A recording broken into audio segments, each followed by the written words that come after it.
Nine,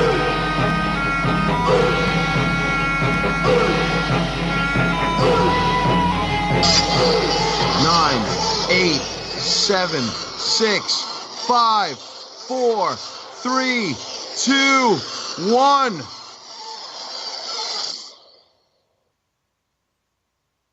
Come on! You know I got you! Yeah! One! Break the wall!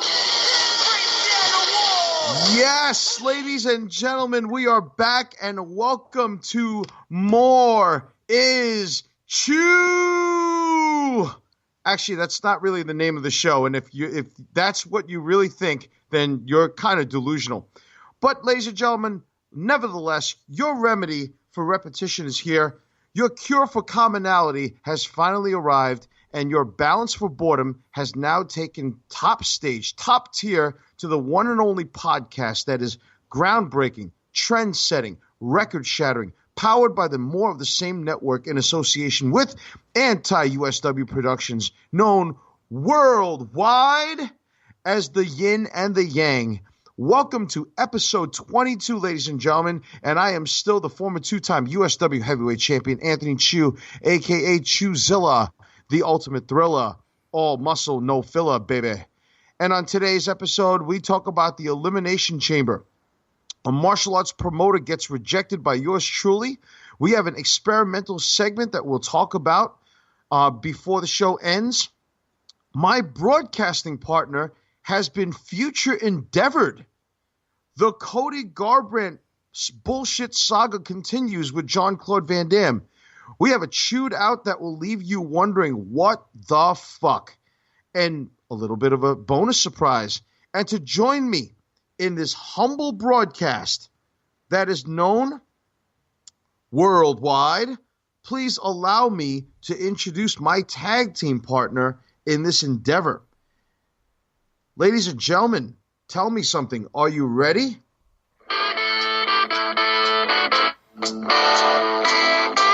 Ladies and gentlemen, he is the podcast wonder, the pursuit of greatness hunter, built stronger than historical Fort Sumter. And honestly, he is the Reality Cupcakes stealer of thunder. Fans, he is the owner, guru, operator of the More of the Same network. He's Mr. Co-host to you, my co-host, the great Larry. No gimmicks needed. Morning. You are not going to let that Reality Cupcakes thing down, are you? Does Dad actually know that I, the better son now? And by the way, and I won't let the $25,000 go either. Oh, my God. Does Dad actually now know the truth that you stole his thunder? I stole nothing. You stole hearts. You stole emotions. You stole a Reality Cupcake show to make it your own. The people smirk. That's all you gave them. I don't know what you're talking about, quite frankly, but it's great to be here on the mothership of the More of the Same network, and that is the Yin and The Yang podcast. Actually, you got it wrong this week. It's actually the Red-Headed Stepchild podcast of the More of the Same network. Why do you say that? Oh, did you not listen to the previous episodes? I listen to each and every episode. Okay, so then you should know that we have no merchandise. We don't do anything live. We don't promote any events for this show. We just sit here and go wah, wah, wah, wah, wah, wah, wah. Oh, God, what have I just started? Oh, no. No? Theme to the Ropers? No. No, thank you. Do you remember the Ropers? Yes, I do. Isn't that a spinoff, or isn't Three's Company a spinoff of that? No, it was a spinoff of Three's Company. Oh, okay. Well, that was listen, Three's Company, the only person really honestly worth watching was Don Knotts. Oh, he was the man. He was the breakout character of that entire show. Mr. Furley. Mr. Furley rocked. But anyway. It's great. It's great to be back here on the Yin and The Yang podcast, the podcast that is setting records, breaking trends, and breaking hearts as we move along. And by hearts, I mean iHeartRadio, because we are on iHeartRadio. We're on Amazon Alexa. We're on Spreaker. We're on Apple Podcast. And wherever you listen to your podcast apps, we will be there. Or wherever you steal them. It's free anyway. Yes, I know, but hey, people will steal free shit too, right? So, we have a show to do. We do. We always digress. Yeah. So now, first of all, before we speak anything, let me just say that let me just kind of break kayfabe a little bit. We drop these podcasts on Fridays. Yes, we do. Now, the rest of the podcasting world, with the exception of our network and maybe Jim Cornette's podcast, their podcasts don't get dropped. They don't get released. They escaped. Okay? So. Is that going to be us now? No, we drop our podcast and people love it. Drop it like it's hot. Drop it like it's hot. Drop it like it's hot. This is obviously going to turn into karaoke hour for us here at the Yin and the Yang, because Larry is just singing anything he wanted to. Do you sing in the shower? Can I ask you that for the ladies No, out actually, there? I listen to podcasts in the shower. Oh, my God. Do you really? So while I'm in the shower, I sometimes hear your voice. Okay, this podcast is over. Excuse me. Wang, take over. Oh, wait a minute. Oh, shit. Wang is not even here. Listen. He's still in Pangcheng. Wherever the hell he is. Listen, let me ask you a question. Do you have any updates? People have been asking, where the hell is he? I mean, he did go back to Korea. We won't tell which one, but anybody have any updates? Do you know his whereabouts at all? Is he coming back? Does he want to come back? I mean, anything? Hopefully sometime soon we'll have an update. Quite frankly, I've been following his MySpace, and he hasn't updated it in a while, so.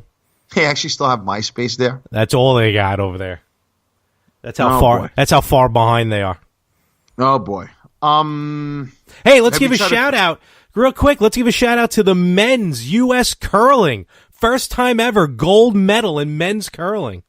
Dumbest sport on earth. What, are you kidding me? Those 5 guys are the greatest American heroes of this Winter Olympics. I thought it was okay. Yeah, well, you got it. All right.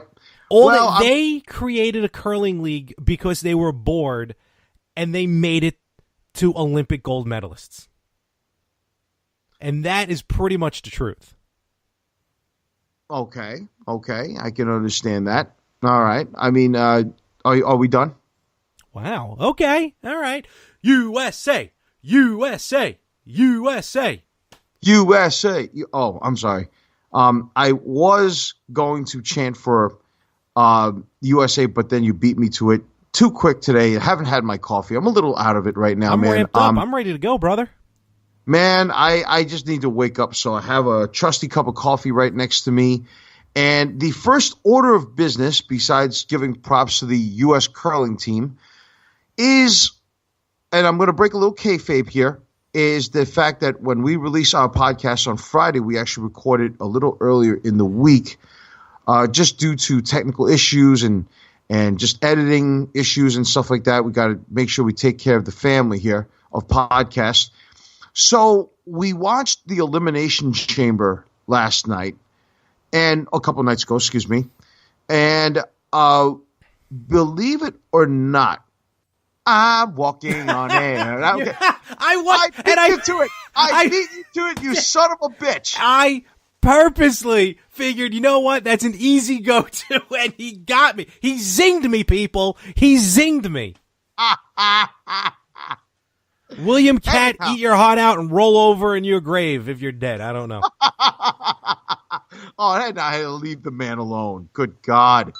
So we were watching the Elimination Chamber. And then, overall, the pay-per-view was fantastic. Okay? Yes, absolutely. Now, in every sense of the word, I really feel that the Elimination Chamber has always been a very, very good pay-per-view.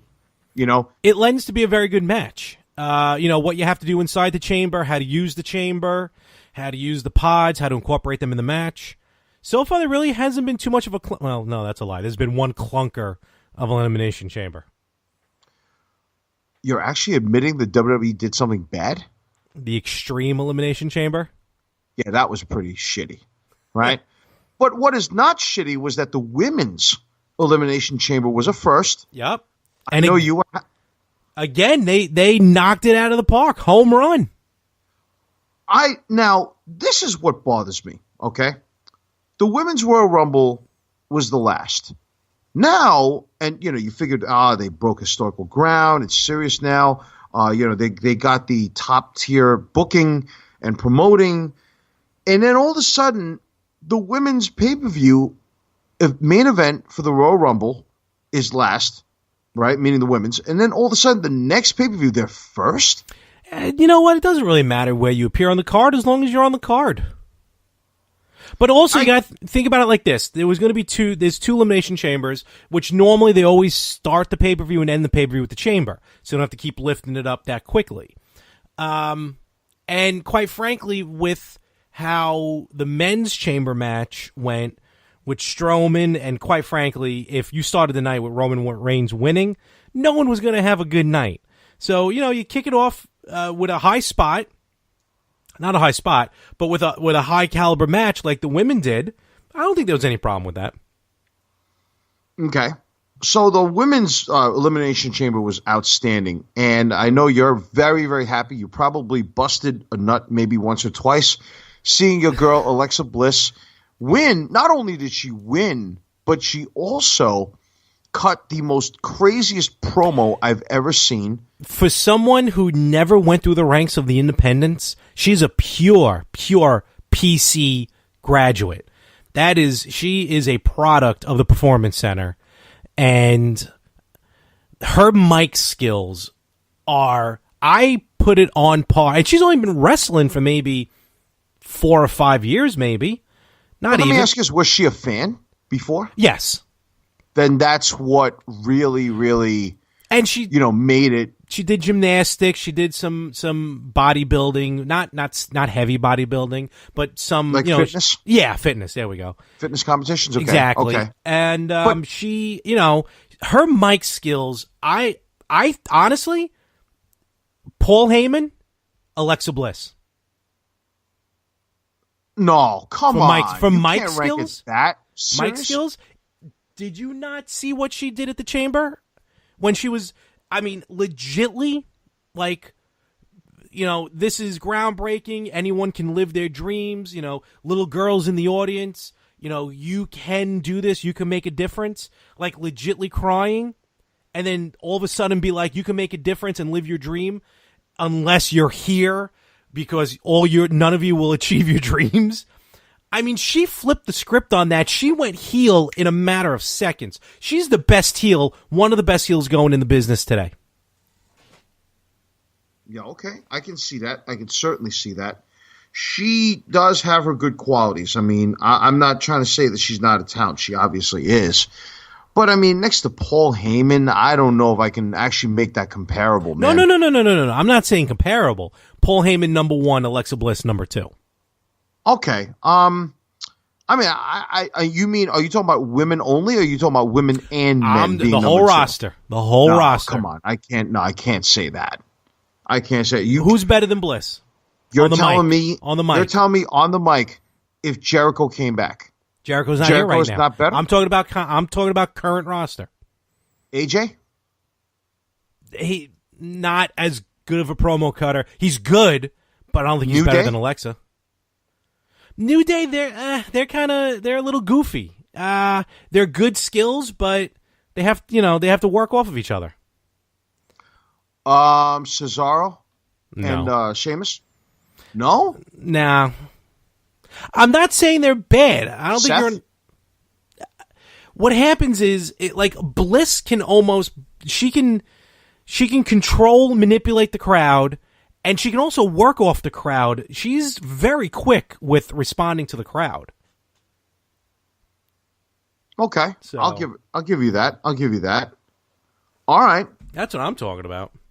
Well, the women's elimination chamber was excellent. The men's elimination chamber, I mean, poor Braun Strowman, man. I mean, the guy comes so close, and I'm really glad that they're really, really using him and building him the right way. For once, a good big man is being built the right way and being brought up the right way. Whoever's doing it is doing a great job. Roman winning. We all knew it was happening. Speaking of that, with Roman winning, right? What was it last night on Raw that he said that really, really gave him a pop for once? And I don't know if it's a shoot or a work, to be honest with you, which is cool. I like when I don't know. So when they can blur the lines, I'm really happy. But pretty much he was like, look, people in the back, they're not going to like what I'm about to say, but I'm going to say it because they don't want you to know. Him and Brock was supposed to do a face-to-face.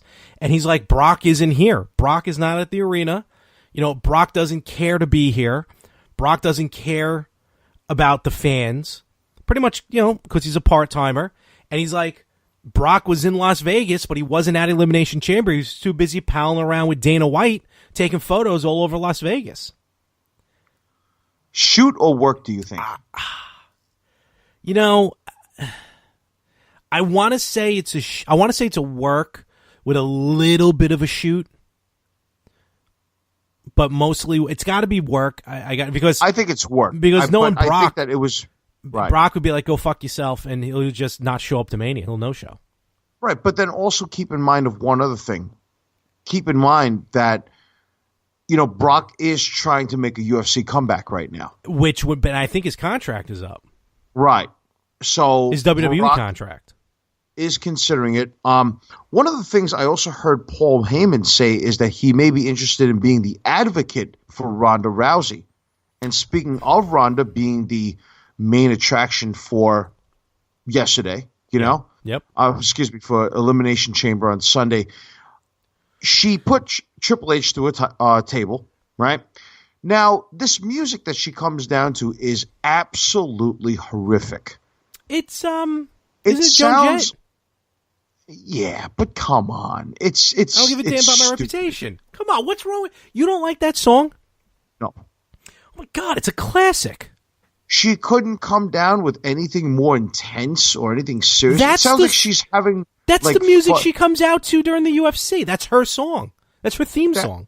I mean, she's not in UFC. I mean, you don't see Brock Lesnar come down to the ring with the next big thing, do you? I thought he was going to come out, honestly, at UFC 200, right? I thought he was. Well, I thought the same thing, but, obviously he did not. So, I mean, again, my thoughts on Ronda Rousey are very simple. Let's take away what she did in the MMA world because she's not there anymore. I don't see what the hype is about her until she steps in the ring and proves that she can work a match and she can go. Just much so, and I'm not trying to be biased or sexist or anything like that, but let's call bygones bygones. Excuse me. Let's call a spade and let bygones be bygones.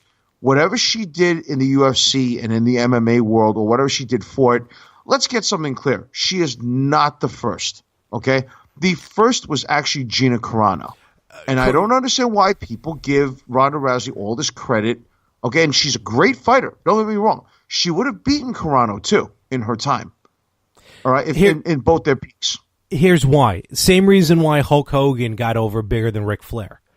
If you go out to the general public and you ask people, who's the most dominant woman on the planet, the general public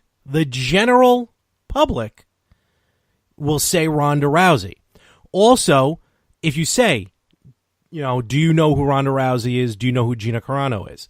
Majority of the general public will know Ronda Rousey. So Carano. But Gina Carano. I was just going to say Gina Carano may be the first, but Ronda Rousey's the one that put it on the map. Okay, but let's be fair here. Two things. Number one, Gina Carano was in her prime in 2007, 2008. Okay? Ronda Rousey's prime was in 2013, 2014. So you have 8 or 9 years to really, really separate time. Secondly, the way that the UFC has a bigger budget, bigger production, bigger promotion, they know how to work it a lot better because they are recognized as the number one company. While Gina Carano fought in places like Elite XC, Strike Force, and stuff like that, that was a secondary promotion. You know what I mean? So, and also, Rousey was really, in a lot of senses, to me, when in the MMA world, she was kind of fed much less tiered fighters until she really met someone like Holly Holm. With the exception of Miesha Tate, everyone else she fought was good, but not great to her level, right? So they knew how to build her well, just like how the late great Kimbo Slice was built during Strikeforce or Elite XC. Yeah, then, right? then he got his ass handed to him in the UFC. Right, exactly. So my whole thing is, now, is that obviously, yes, Rousey's a bigger name because she's been marketed as a bigger name.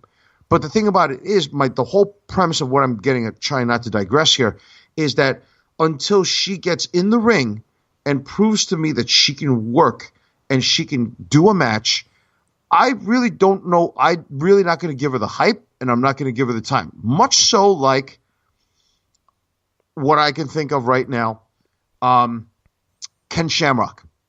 He came from the MMA world, and he proved himself that he could really work a match. And why he was never world champion and why he's not inducted into the Hall of Fame is beyond me. He's a former NWA world champion. No. WWF, I'm sorry. Oh, okay. Right? Why he never became WWF world champion, I don't know. Why he's not inducted into the Hall of Fame at some point, I don't know. Because he was the first MMA guy to really, really transition and become successful in the pro wrestling world. He sure was. Right? Now, on the other hand, we have a guy who's a legend in the UFC, but was shit in WWF, which is Dan Severn. Yeah. So what I would like to see is I would like to see Ronda really prove me wrong. And if she could really work a match, I would certainly, because she certainly was a great fighter in UFC, I want to see if she can transition. And I think that she'll be successful because, first and foremost, she's a fan. Absolutely. She's been a fan for a long time. So she's a fan. So I think she really knows how it works. Mm-hmm. And, with the inspiration of the late, great Roddy Piper, I think she'll do great. And she's another one with when she came out, because she signed her contract, her Raw contract at Elimination Chamber. So she came out, she does a little, she smiles a lot. That's what when I saw her in the ring, I'm like, ooh, she's doing a lot of smiling. You can't really smile in the ring. And then her mic skills when she started talking, saying thank you, I appreciate this, I appreciate the fans. Like, she was getting choked up and she was stuttering a little bit. Not as bad as Kurt Angle. I don't understand why Kurt Angle forgot how to work a mic, because he's one of the best in-ring performers ever. I don't understand what's going on. And he's completely forgot how to cut a promo. But Ronda, she looked a little shaken up, almost a little nervous, until she had to switch it to performer mode. It's almost like they were like, look, Ronda, when you first go out, be real, be yourself, say what you want, enjoy the moment. Then when she was like, hey, Kurt, you have anything to say? Then she started, kicking in the performance aspect, and then she's got one of the, I love her, I am about to remove your head from your shoulders looks that I've seen on anyone in a long, long time. That stare down. I think it's kind of sexy, actually. It is. There's a little bit of that, but she'll kick the shit out of both of us any day of the week. I may kind of actually enjoy that. So she's got that look, and then she put Triple H through the table. Stephanie slapped her. That's and look, let's be honest. The slap was the first test, because for a woman who's used to like 15-second, 20-second fights, who actually has proven to not do too well in the MMA when the fight would go a couple of rounds, and not only that, like up until I think they interviewed her like 3 months ago. No, not even. Probably right after the Rumble. Someone, not WWE, someone else interviewed her, and they asked her, like, do you want to talk about Holly Holm in that fight? And she still can't talk about her loss. that still bugs her, that loss. So the fact that she let someone slap her like that to show vulnerability, because that's what that is. You have to show vulnerability by taking a beating. That was kind of, to me, the second proving ground check. The first one was the mic skills, which I kind of understood, like, let her be real in the beginning and then turn on the performance. I'm fine with that. And then when Stephanie slapped her hard too, because that's the only way Stephanie knows how to slap, is to slap someone hard.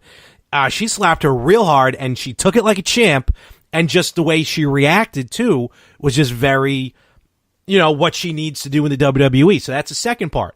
Now, you're right. We're all reserved. We're all really hoping she can perform in the ring. Now, let's also call a spade a spade. It strongly appears, whether it's one-on-one or in a mixed tag, it looks like in one way, shape, or form, her and Stephanie McMahon are getting in the ring at WrestleMania. Now, I completely agree. It's going to be built up to that. Yeah. Absolutely. Now, Stephanie McMahon, she's like she's like Vince. Sure. She gets in the ring. She knows she doesn't have any actual skill, but she's a McMahon. She'll fight, which I'm fine with. Sure. She's not she's not she's not. But that's what that family's MO is. Exactly. Shane. Shane's the only one, that has a little bit of an exception to that, because Shane's got skill. But, for her to fight Rousey, it would be interesting. Now, leading up to what could be a tag match, and I guess I can now announce here on the Yin and the Yang podcast that there will be a new podcast on the More of the Same network that will... No. Wait a second. So I know why you're adding a new podcast. I know why. You don't think I know, do you? Did you watch the Miz's promo last night? What? Everything the Miz said about how Angle treated him is exactly what I've wanted to say to you from the inception of this podcasting program. You've used this program as a vehicle to promote your other shows. I'm not. This is what you're doing? You're promoting other people's shows? Do any of those other buffoons listen to my show? Absolutely not. Now, unless this has something to do with Notaro, I want nothing to do with this. He will have a factor in it, yes. A factor? The man, first of all, Glenn Notaro is like the striking skills of Shinsuke Nakamura, like the technical wrestling skills of Kurt Angle, like the intensity, of Ryback, the power, and he's intense. He's intense. I was going to say Chris Benoit, but I know that you nearly who I don't know who that is. Oh no! Stop! He has the agility of Too Cold Scorpio. And the power of Braun Strowman. Notaro is the only man in this entire network that I will take a knee to and bow down to greatness. The only man. Not you, not Frank, not Anthony, not anybody else, but Notaro. So unless he is an integral part of this program that you're about to announce, I want nothing to do with it. He will be, yes. It will be him, myself, and I believe we will get one more. I don't want to announce the name yet, just in case, but there may be two, if not three, as we lead on to the road to WrestleMania. So we'll be giving you our, thoughts, ideas with not only WWE, but everything that's going to be happening WrestleMania weekend. I'm talking WrestleCon. I'm talking Ring of Honor. You got a mosquito bite right there. I'm talking, everything wrestling. So that's going to be very announced in the very, very short coming future. But with Elimination Chamber, though, again, I can't even think of really I can't think of a bad match the entire night. It was all good. But going back to Ronda Rousey, she has to prove it to everyone. And so far, she's proving it. But we'll see what happens when she gets in the ring. Because even though she's she's legit full-time, I still feel her first match will probably be Mania. Okay. I mean, that's hell of a lot of pressure to have your first match at WrestleMania. Especially if I hope she's in that PC. I hope she's in the P Center. I think she's been in the PC, yeah. But we'll see. We'll see what happens. Now, there is one match that you've completely forgot to announce that happened in the Elimination Chamber. Asuka and Nia Jax. Yes. How do you forget my two wives? Because nobody's ready for Asuka except for Nia Jax. Well, I'll tell you, that was really, really good match. I mean, I love Asuka. I love Nia. So I think that their feud is going to be good, but I think that Asuka versus Alexa is going to be better. Yes, and I really hope they don't add Nia Jax to the match. I hope they don't add anybody to the match. Yeah, I just want to see one-on-one. Exactly. You know what I mean? And then give Nia someone else. Exactly. Now, you forgot one other. Tag title match? That's right. Because it was How the could bar. you forget that?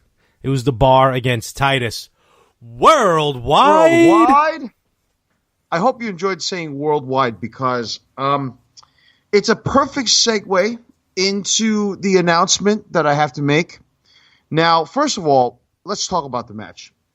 I don't understand why they made Titus and Apollo lose in the pay-per-view. Then they made Titus and Apollo lose in a 2 out of 3 falls match? Yeah, and 2 straight. Okay, 2 straight. So it was like watching Nikolai Volkov and Boris Zukov versus Strikeforce. You know they were not going to win. All right? It was like watching the Young Stallions versus the Hart Foundation. You know the Young Stallions are not going to win. You know Nikolai Volkov and Boris Zukov are not going to win. So why do that? I mean, I would love to see Titus and Apollo with the tag titles, you know? Oh, absolutely. And I mean, I could do without Dana Brooke, but that's a different story. Now, here's the thing. And Larry, this is a perfect segue into this next topic. Now, I don't know if Titus was angry. I don't know what he did.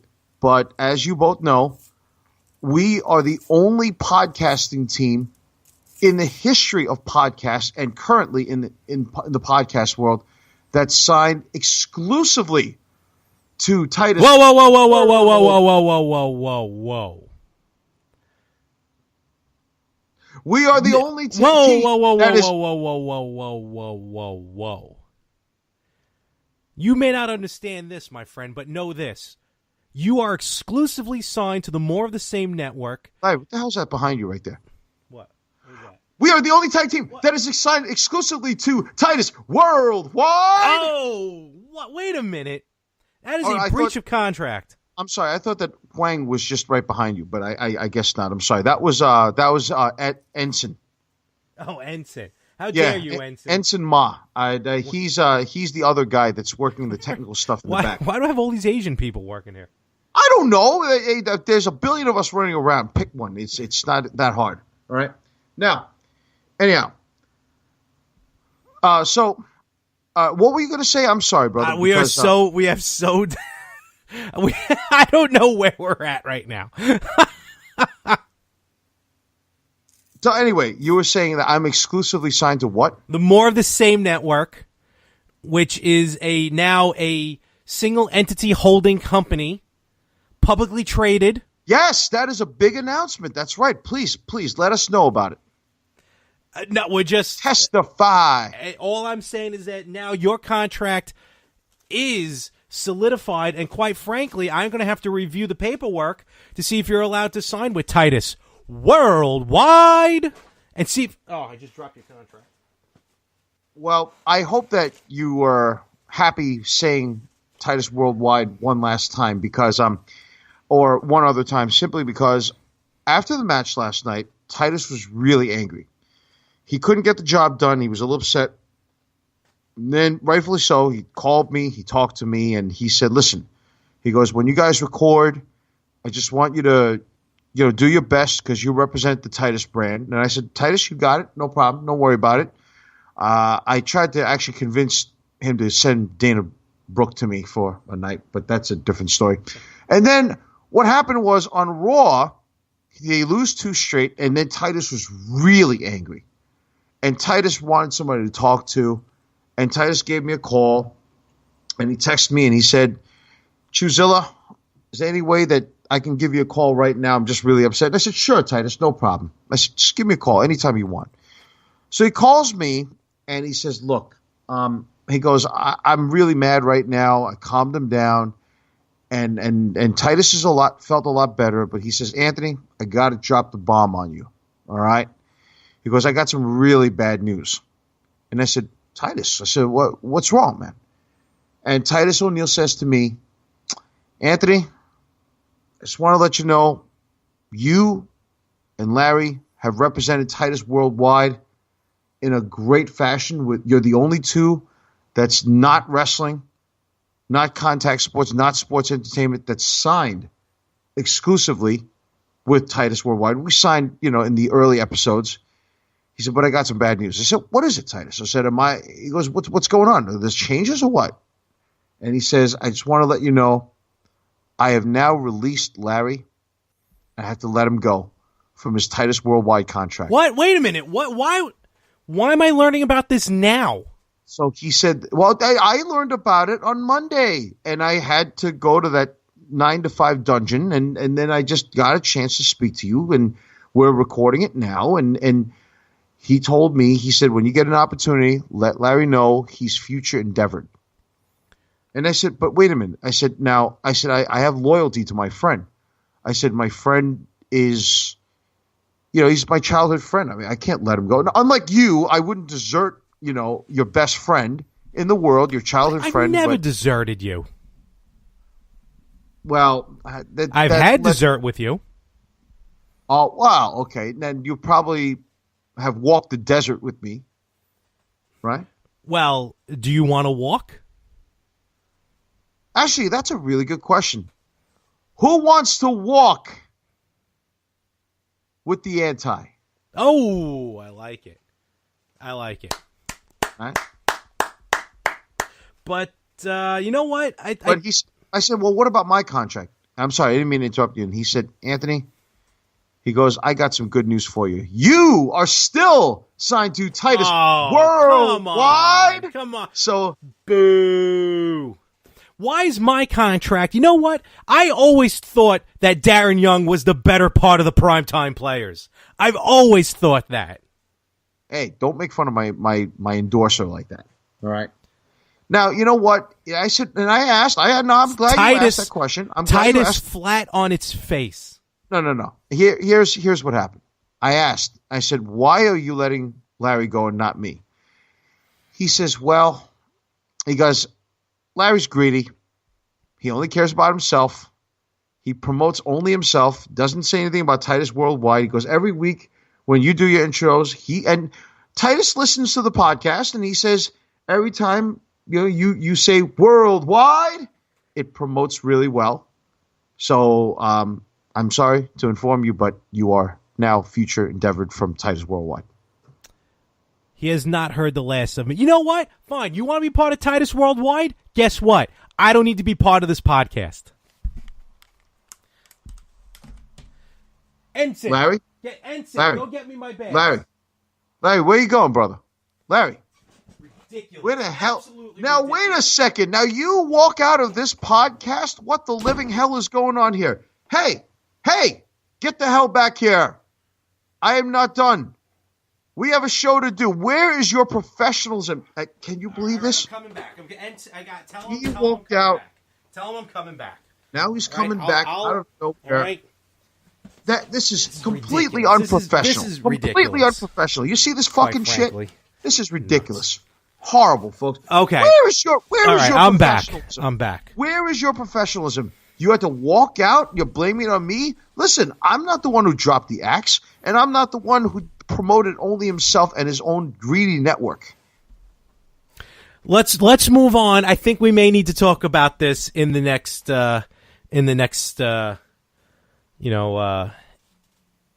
what I'm so flustered right now. Did you just say flurry?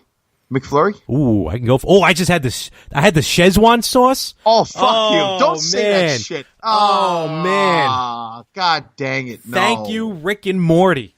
Did I tell you not to eat that shit? Did I tell you not to eat that shit? It was Why?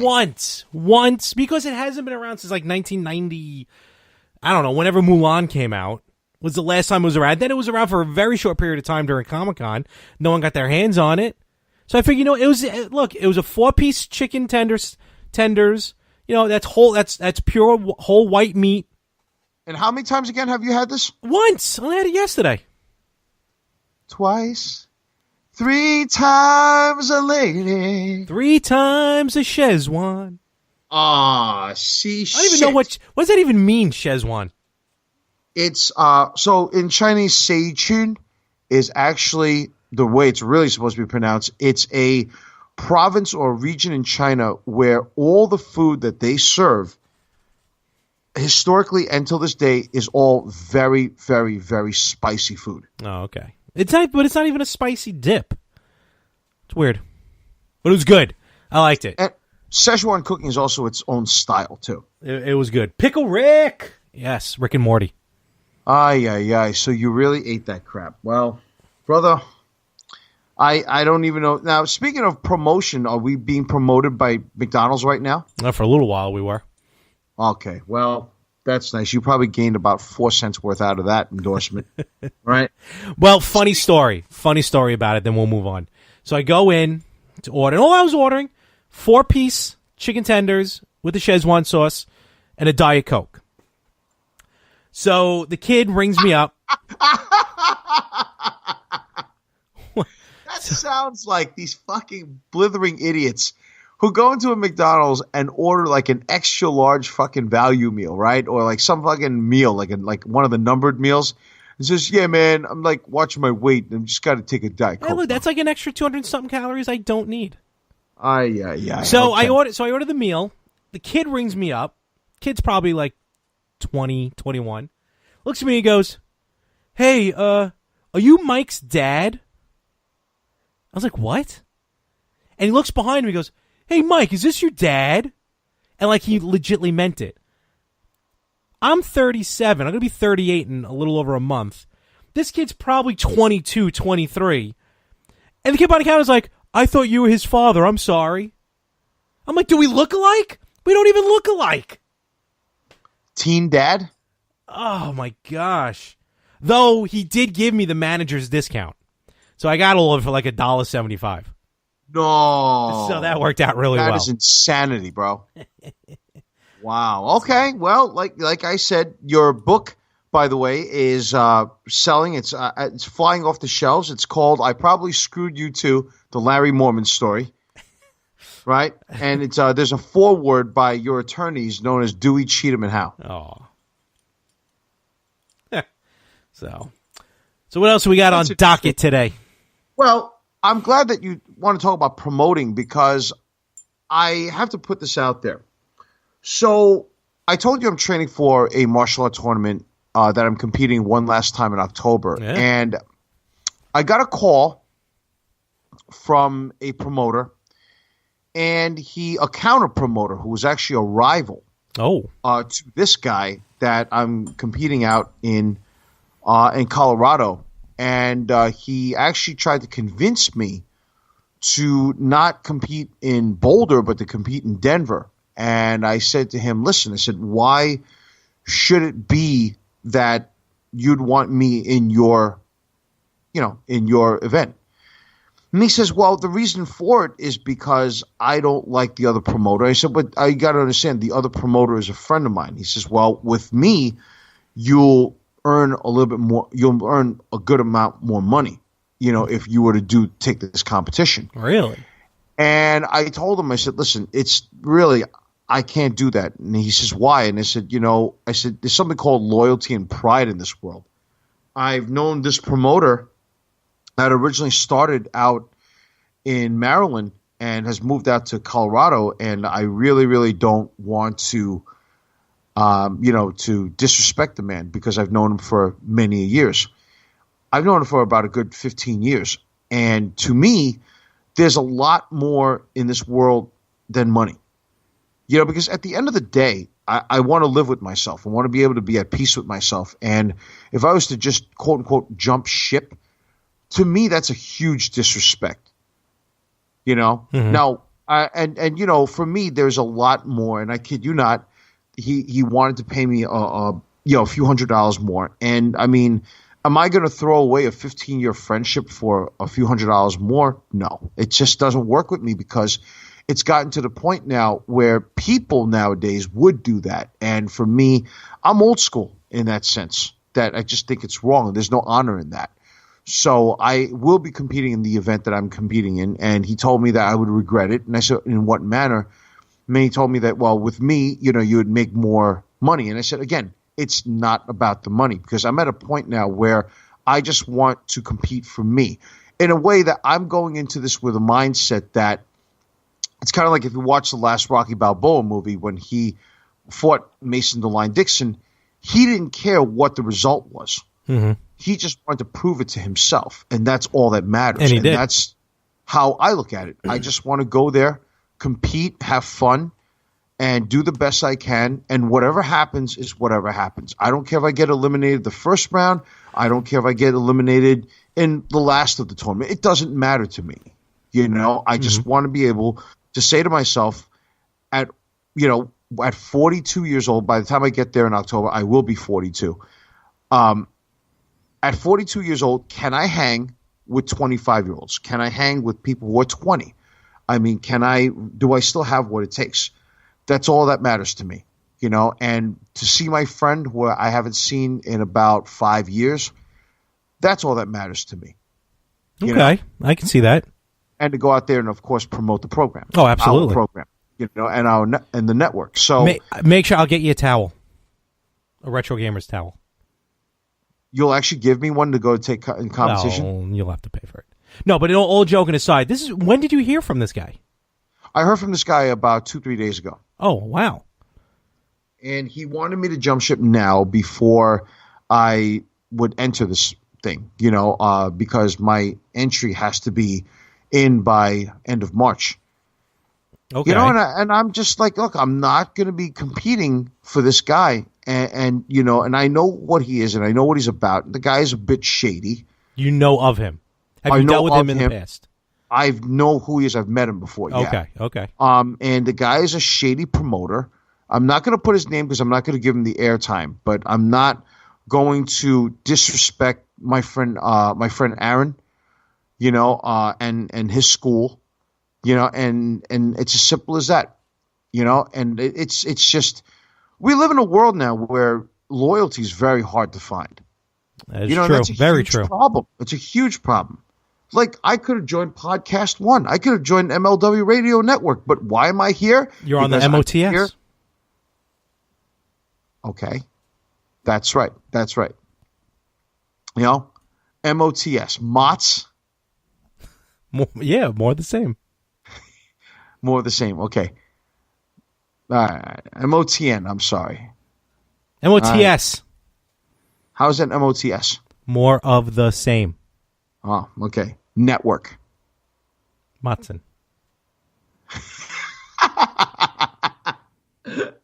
But anyhow, enough of that bullshit. Sometimes, folks, if you're listening out there, the moral of the story is loyalty and friendship and respect goes a long way. Absolutely. That's how I look at it, man. So, good for you. I mean, on all joking aside, you're right. Today's day and age, loyalty really doesn't mean a lot to a lot of people. So it's good that you're maintaining your loyalty, not only to your original promoter, but to yourself. Yeah.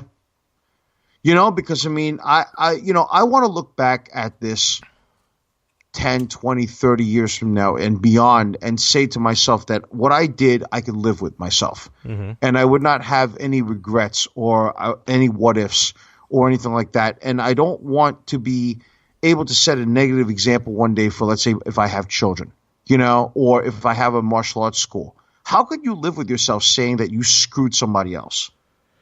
It's... tough. It's a tough thing. I know a lot of people can do it, but it's got to be a rough life. I don't want a burden of a bad conscience. Bad conscience, you know what I mean? what am I thinking of? Karma. It could be a bitch. Exactly. And it comes back to you if you do wrong like that, you know? I mean, and, you know, it just, I look at it in a very different light, man. I mean, call me crazy. I'm not trying to be self-promoting. I'm not trying to toot my own horn, but I put this out there simply because if for my friend Aaron, and I've known for many a years, who I've practiced with, I've done trade martial art knowledge with, I'm not going to basically abandon a friendship of 15 plus years for a few $100s. It's bullshit to me. I agree. It means nothing. This is not I'm not a martial art fighter. It's not my career. It's never been my career. I do it for the love of the arts. And that's all that matters to me. You know? Good. I unfortunately am slaving away too long at my 9 to 5, but that's a different story. You know? That's all right. Listen, that's a lot of us. Don't worry. Right. Now, speaking of unfairness and corrupt shit, Cody Garbrandt. We've spoken about him already. He was the guy that got kicked by Van Damme at the Alpha Male Training Center when Van Damme was applauded for going in there and trying to teach the guys how to kick and trying to work out with them and all that other stuff. Now, mind you, we've talked about this. Cody Garbrandt is actually a victim of shootout because he complained about a hook kick that nearly, quote unquote, knocked his teeth out. And I've explained it. Go back into the episodes. I look at the video. It's viral. It's on YouTube. It's not that serious. Okay? And Larry, what was the first thing that you said Cody Garbrandt should have done when he entered the cage in any situation? Wear a mouth guard. Mouth guard, exactly. So now this jabroni is basically coming out on radio airwaves and on internet programs, and he will never be a guest on this show as far as I'm concerned, even if they paid us. Well, actually, you may try to get him in there if they paid you, but that's a different story. Then he could co-host with you for all I give a shit. But let's put it this way. Now he's saying, Van Damme was partying with the guys in Team Alpha Male, and he came in late, and he was like 2 hours late, and he did this ridiculously long warm-up that kept everybody behind, and blah, blah, blah. And then he said the one thing that bothered me even more. I can kick Van Damme's ass. Really? Yeah. Wow. Now, wait a minute. That's whether Van Damme's an ballsy actor statement or not, the guy is a martial artist. He is he was a tournament fighter. He was a damn good one in Europe. And here's the thing. It's very easy for a 20-something-year-old guy, maybe he's in his 30s, I'm not sure, to pick on a 57, 58-year-old man. Yeah, that's like saying, well, I can beat Larry Holmes right now. Yeah. And Larry Holmes has been retired for God knows how long, and how old is Larry Holmes now? Come on. Fuck. Some people just want to get their name out there. That's all. They just want to be famous. It's either that or he really, really just can't let this go. That too. Calm your ass down, please. It's like, it's old news. You got kicked. It was your fault for not wearing a mouth guard. End of story. Now you're going to turn around and say you can kick Van Damme's ass and you could beat him and he has no chance against you. Fuck you. It's so stupid. You know? So, making the world go round. Oh, it's making the world go around, all right. Okay. Now, are you ready? What do we got? Sir? What is on tap, my friend? What is on tap? You ready for this one? I'm ready. Okay. Let's get this rolling here because we have a new way of introducing this segment. Oh. Yep, that's right. And it goes like this. I spit in the face of people who don't want to be cool. Now, do you know what this signifies? It is your favorite segment, Larry. It is the militant's favorite segment. It's the Commando's favorite segment. It's called Chewed Out, ladies and Ooh, gentlemen. all right. Yes. Now, who is on tap? Okay. Now, Larry, we've spoken about this many a times, and let me just set this up a little bit, okay? We've spoken many a times about how we live in the PC police are here, and they're enrolling in full force, and, with all these things that are happening, especially these tragedies of school shootings and all these things about sexual harassment. I mean, we live in very tough times right now. We live in a very tough world. It's been weird. It's a lot of weird, crazy stuff going on out there. Now, we at the Yin and The Yang, we really give our hearts out and we really feel horrible for all the victims of the previous shooting of Parkland. And, that's a tragedy, man. I mean, it's a real tragedy. And people are beginning to step up. Now, no matter what your stance is, whether you're for it, against it, whether things are right or wrong, whatever political affiliation you are, and we're trying not to get political on this one, but I uncovered an article that has me just baffled going, what the fuck? All right? And here we go. So this is a township or a small town called Oberlin, Louisiana. Okay, so it's spelled Oberlin, Louisiana. Okay.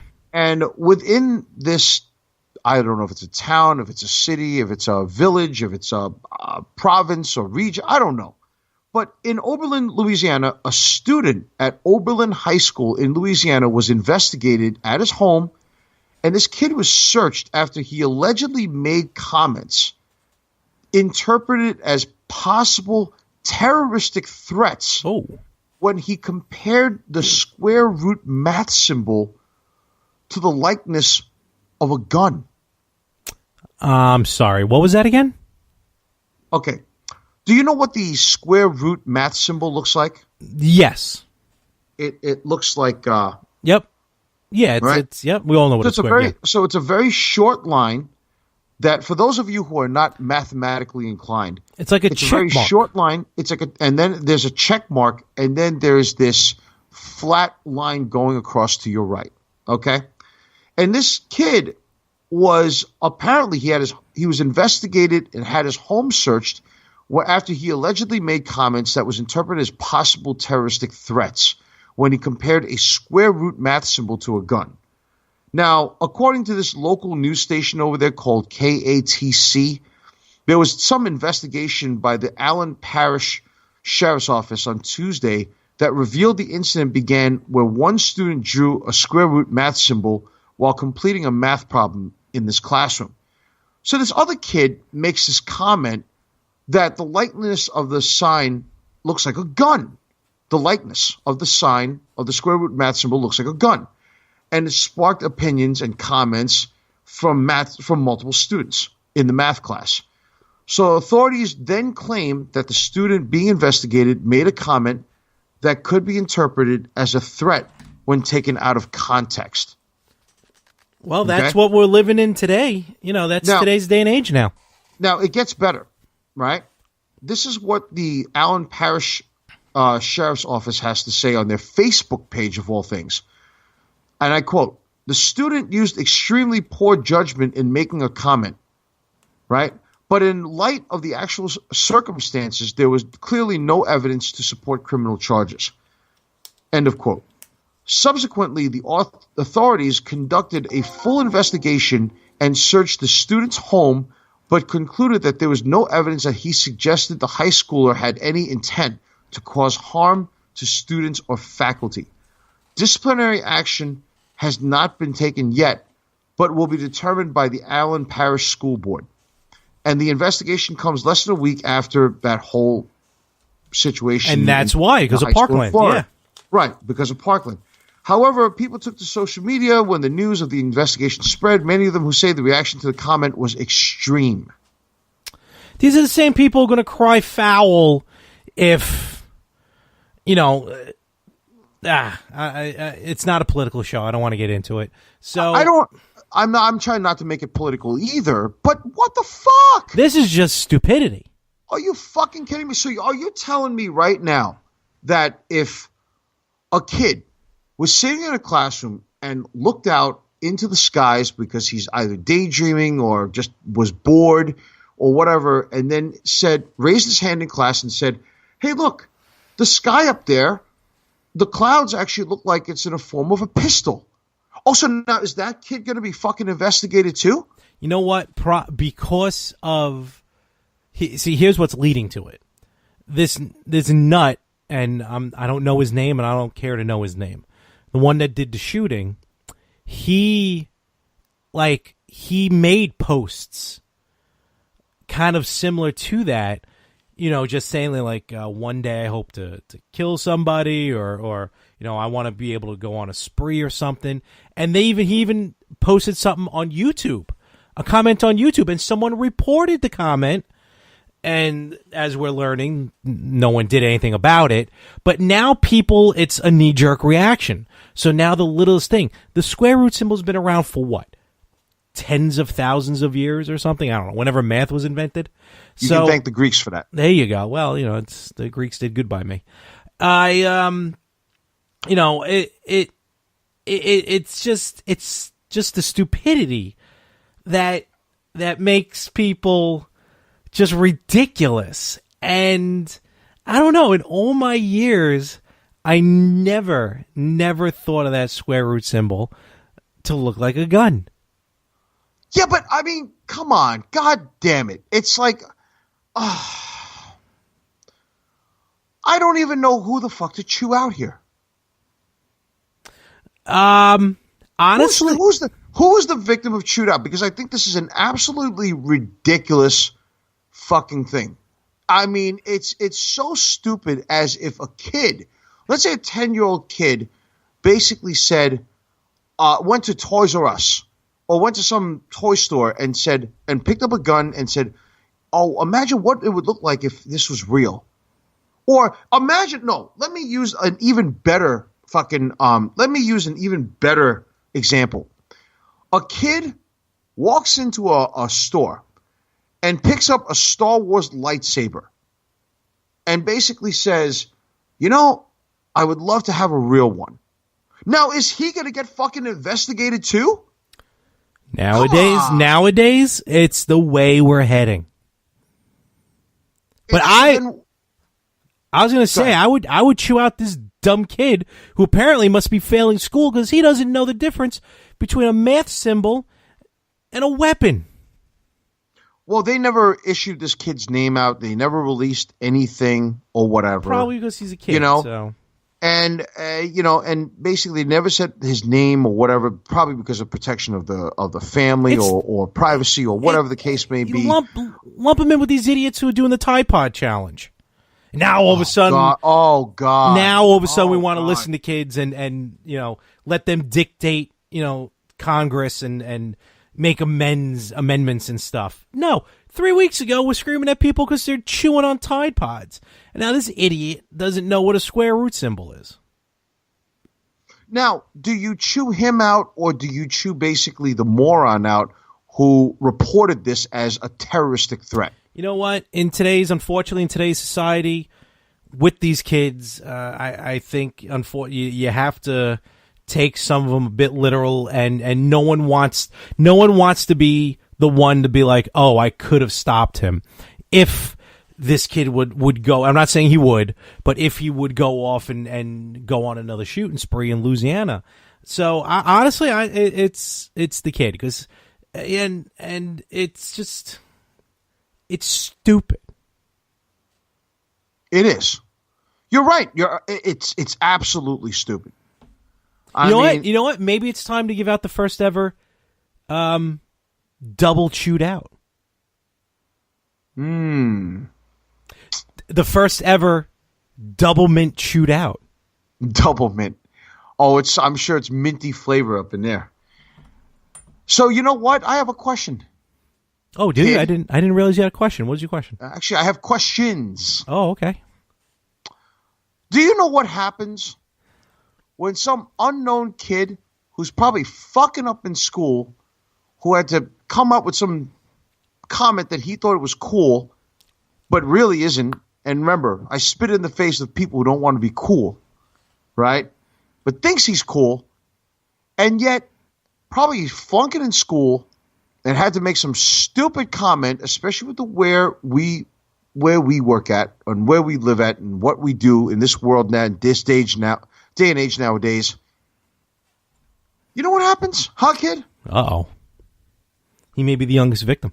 You not only are the youngest victim, but you join the ranks this week of a double mint chewed out to all these stupid fucking bumblefuck, knuckle-dragging, mouth-breathing morons who took up that Tide Pod challenge. Is that who you're getting at? Yeah, oh yeah. Moron kid in class in Oberlin, Louisiana. Hit him with it, Ant. And the Tide Pod challenge morons out there. That was a little early. Hit him with it, Ant. You've just been chewed out. Oh, hey, sexy lady. Ooh, Whoa, ah, whoa, ooh, whoa. oh. That was a double mint chewed out. Love it. Son of a bitch. It's like, do we not have anything else to report in this world, in this economy, in this time period, than to hear some moron in class talk about how a square root symbol resembles a gun, and then on the opposite end of the spectrum, stupid millennials and moron teens are taking a Tide Pod challenge. It's ridiculous. You know what? This was a good one. Let me check something. Hey, Siri, do you like chewed out? This is about you, not me. Fair enough. It's about you, not me. That's my new HomePod. Oh, okay, cool. Now, hold on a second. Oh, okay. Thank you, Ensign. Ensign's a nice kid. I don't know where you got this kid from. He's not North Korean. He already spoke to me, and he's a geek, right? Yeah, he's innocent. I found him on the corner over there. He was chewing bubble gum that he found from underneath the tables there. But he seems like a good kid. Hang on a second. Ensign, come here. Ensign, come here. Let me ask you a question. You know, for nearly 150 years, Asian people have been stereotyped that we look skinny, weak, very, very lanky, like no confidence in ourselves. Do you really have to dress and look the part of that? Really? Way to reinforce our stereotypes. Now, I like you, kid. I like you. And I don't have a problem with you, right? But please, get a change of attire or something, really. But thank you, Ensign. I appreciate it. He's a nice kid. He's a nice guy. Very I don't nice. want to say Very anything good. Don't cry. Come on. Hold on, He's Larry. a little God sensitive. damn it. He's a No, little sensitive. Hey. Don't cry, goddamn it. I'm sorry. No, don't talk like that. Don't be like that. Stop crying. Come on. I'll go into the refrigerator and I'll get Larry's ice cream for you, okay? Whoa! What? Wait a minute. Hold on, Larry. I'll be right back. Don't give him my ice cream. What? He's giving him my ice cream. There we go. Yes, there we go. There you go. See, look, Ensign. He wants me to give him a hug. Here, come here. All right. Yeah. Have a seat. Eat Larry's ice cream. There's it's a 5-gallon drum, but he has more in the back. Don't worry about it, okay? See, Ensign's all happy now and shit, right? He's eating my double mint pistachio cherry chip chocolate mint. He's so happy right now. Look at this kid. What a good kid, Fucking Ensign. God damn it. Well, he's happy now. The intern's good. And so he handed me a paper before I didn't mean to ridicule. I'm sorry, Ensign. And he's just waving hi to me. All right. Well, listen. So he handed me a paper, and it says that you want a segue this week to another victim. Yeah, a victim and a redemption. Uh-oh. It's a victim and a redemption in one. Oh, now hold on. There's one thing we got to do right now. Hold on. Let's see here. Let's do this proper. All right.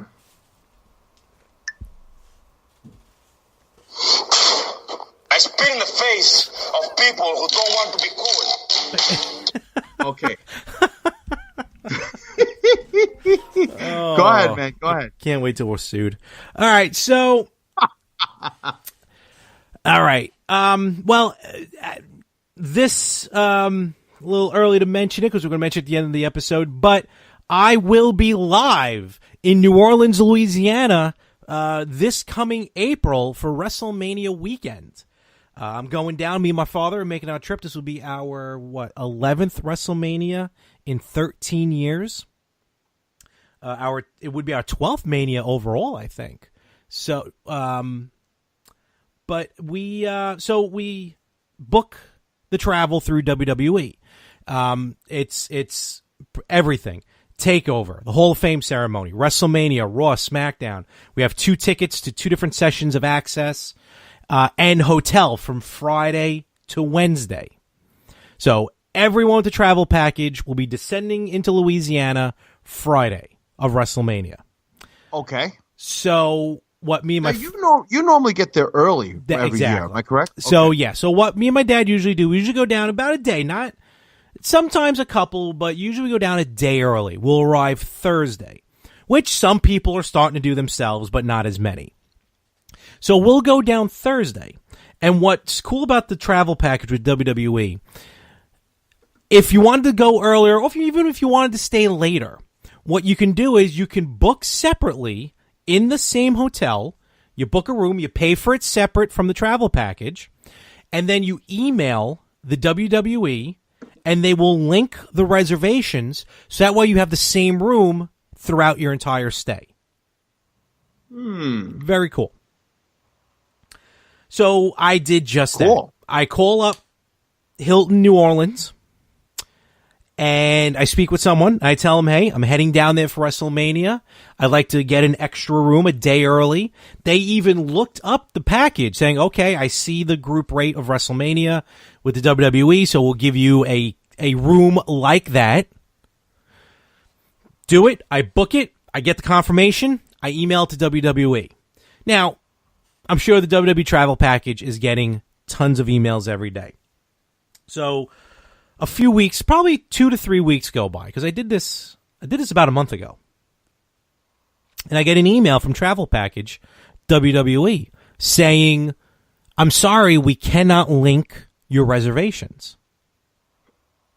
So I'm like, what are you talking about? They're like, we cannot link your reservations to keep you in the same room all weekend because you didn't book Hilton New Orleans. You booked Hilton Chicago. What the fuck? So my reservation that I did with the guy over the phone with Hilton booked me the day before WrestleMania travel in Chicago. Oh, my God. Now, here's the fun part. I would not have known this if the WWE didn't email me. I would have learned this as I was in New Orleans Thursday night. Jesus Christ. Before WrestleMania. That is nuts. So I learned of this. I'm like, oh, okay, well, I got to do something about it. So I get home. By the time I get home that day, I call up Hilton. And I'm like, we got, a little bit of an issue. I called up to book an extra night, Thursday for New Orleans, and I was put in Chicago. So, of course, now, first of all, I'm not speaking, and I didn't speak originally to the Hilton in New Orleans. I spoke to Hilton's call center for reservations, which is somewhere else. So I call him, and I'm like, hey, again, you booked me in Chicago. I'm not going to be in Chicago that Thursday. So what's happening is I get the whole, oh, I'm sorry, I apologize. We're sorry for the inconvenience. So I'm like, okay, can you please book me in the Hilton, New Orleans for April 5th? That would be April 5th. And I get, sorry, the hotel is booked solid. Oh, that's fucking crazy. So now there's no rooms whatsoever available in this Hilton in New Orleans. I'm like, oh, you've got to be kidding me. This is not my mistake. This was this was Hilton's mistake for booking me in Chicago. Now, I know, look, don't get me wrong. There's like 80,000 people showing up to New Orleans that weekend, not only for WrestleMania, but, Ring of Honor, Evolve, Progress, Shine, Shimmer. All the indies are going to be down there as well, because that's what they do during WrestleMania weekend. They go to wherever WrestleMania is. So now I'm like, well, there's nothing I can do. My hands are tied. I need a room because our flight's already booked. We need a room. So what they did was they were able to book me in a DoubleTree that was 2 blocks over. So I'm like, so now I'm going to be in a different hotel for one night? And again, I'm sorry for the inconvenience. I'm sorry, blah, blah, blah. I'm like, well, there's absolutely nothing I could do. There was nothing I could do. I had to take the second room. Now, my father just celebrated his 70th birthday, and he's also... No. Our father. And by the way, I am the better son now, just to let you know. Dad, I would give you more than $1 million, just to let you know, if I won Powerball Mega, unlike your son over here, that would only give you, what, $500,000? Oh, no, I said the $1 million for my parents. You said it was $1 million to split between the both of them. No, they're married, so they don't split anything. They're all together in it together. So $1 million for dad and $1 million for mom. Nope, $1 million for both of them. You cheapskate. What are you talking about? If it was me, it would be $1 million for dad and $1 million for mom. So, anyway, $1 million for dad and $2 million for mom, because mom has to put up with both me and dad. So I'm like, all right, I have no choice. We have to book the DoubleTree. So my dad, again, just celebrated his 70th birthday, and he is a disabled veteran. He was in Vietnam. He's a disabled veteran American. So I go, all right, might as well, try and save a little bit of money. Any senior citizen discount, any military discount? No, sorry, there are no discounts available.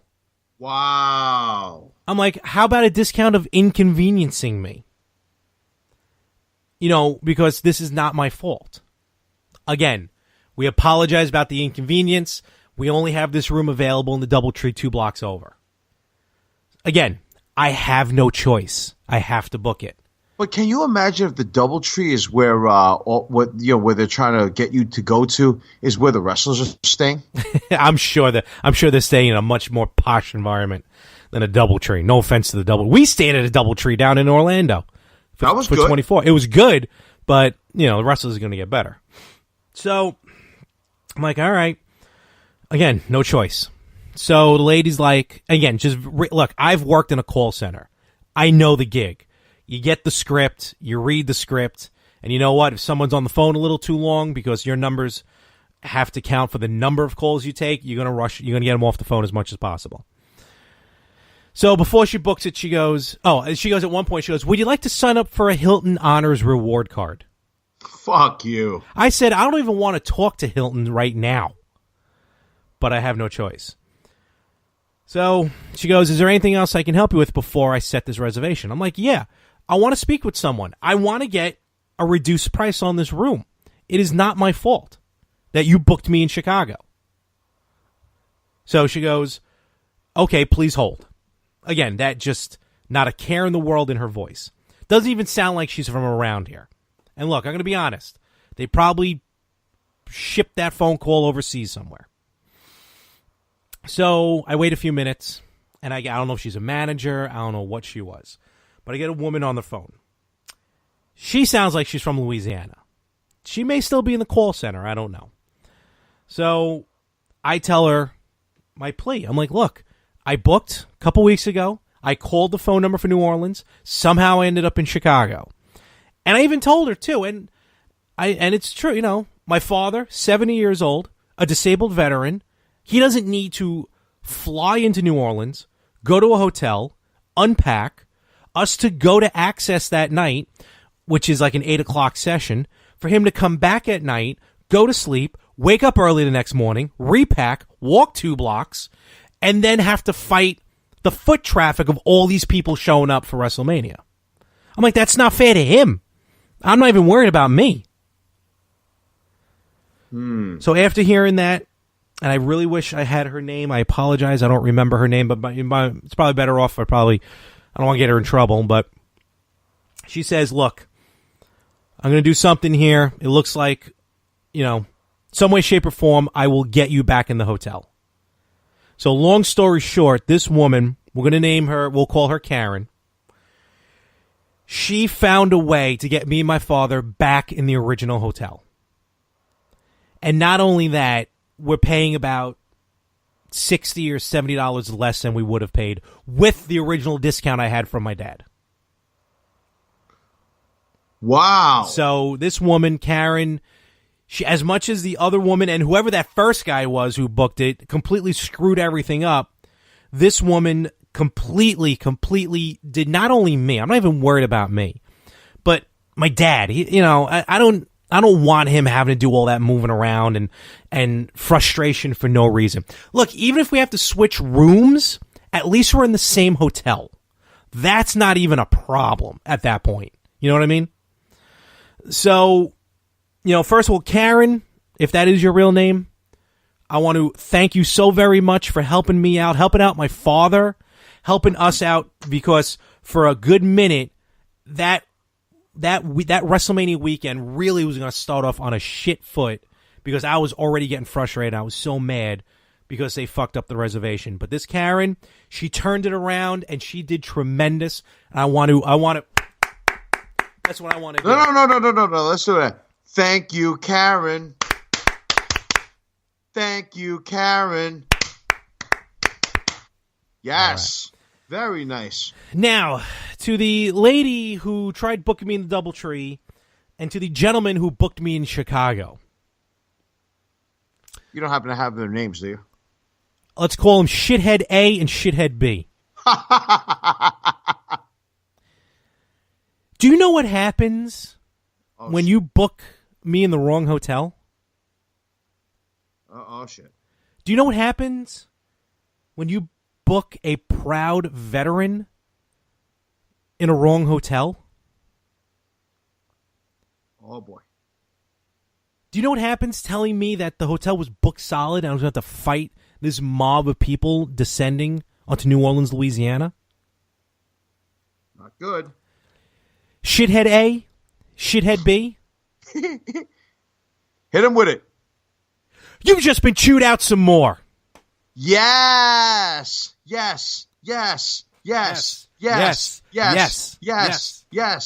Wow. That felt cathartic. That felt good. Fucking amazing, man. Unbelievable. I was so livid. So mad. Dude, justice will prevail for good people. Absolutely. You know? Absolutely. There was a saying in Chinese martial art philosophy, and it goes like this. There was a student and a master who once master was trying to give him a lesson, and the student basically says, "Master, I think that you think very unrealistically." And the master says, "Well, what do you mean?" And the student says, "Do you really think that good people always have a good ending?" And the master replies to him with an answer by giving him a question. And he says, "Do you think that bad people will ever have a good ending?"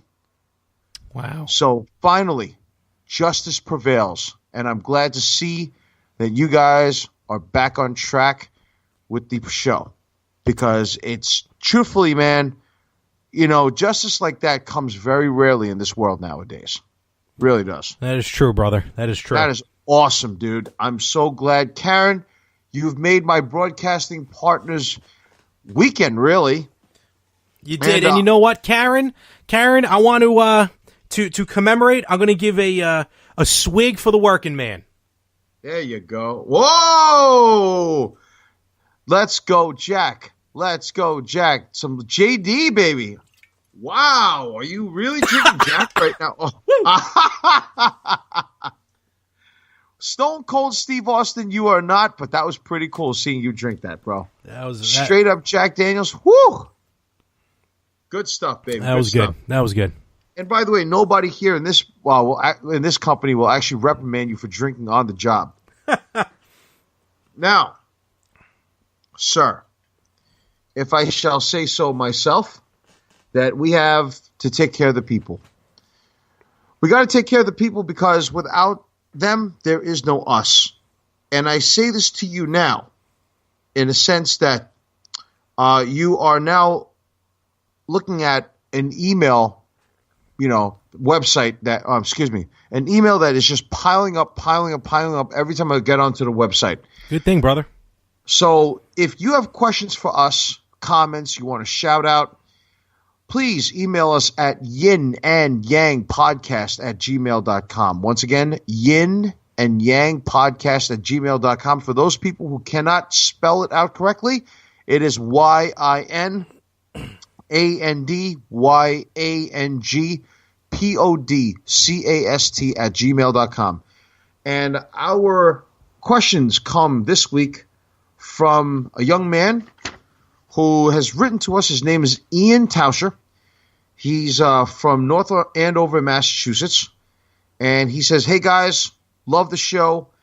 Really found it very entertaining. You two bring out the best in the podcasting world. Well, thank you very much, Ian. I appreciate that. And he says, I have two questions for you guys, and I would love to know if you can give me some insight. So he says, number one, the question is, if you are training for competition in any sport and or trying to build endurance and strength, is it more beneficial to do more reps at a lower weight or fewer reps at a higher rate? That's a good question. Yeah. Well, in my humble opinion, I look at it this way. It's very hard to answer this question because what sport are you training for? Are you training for mixed martial arts? Are you training for what I'm training for, which is traditional arts competition? Are you training for football? And hockey? I mean, because every sport of every different competition has its own training methods. I mean, you're not going to train with lighter weight and more rep if you're playing football, let's say. Mm-hmm.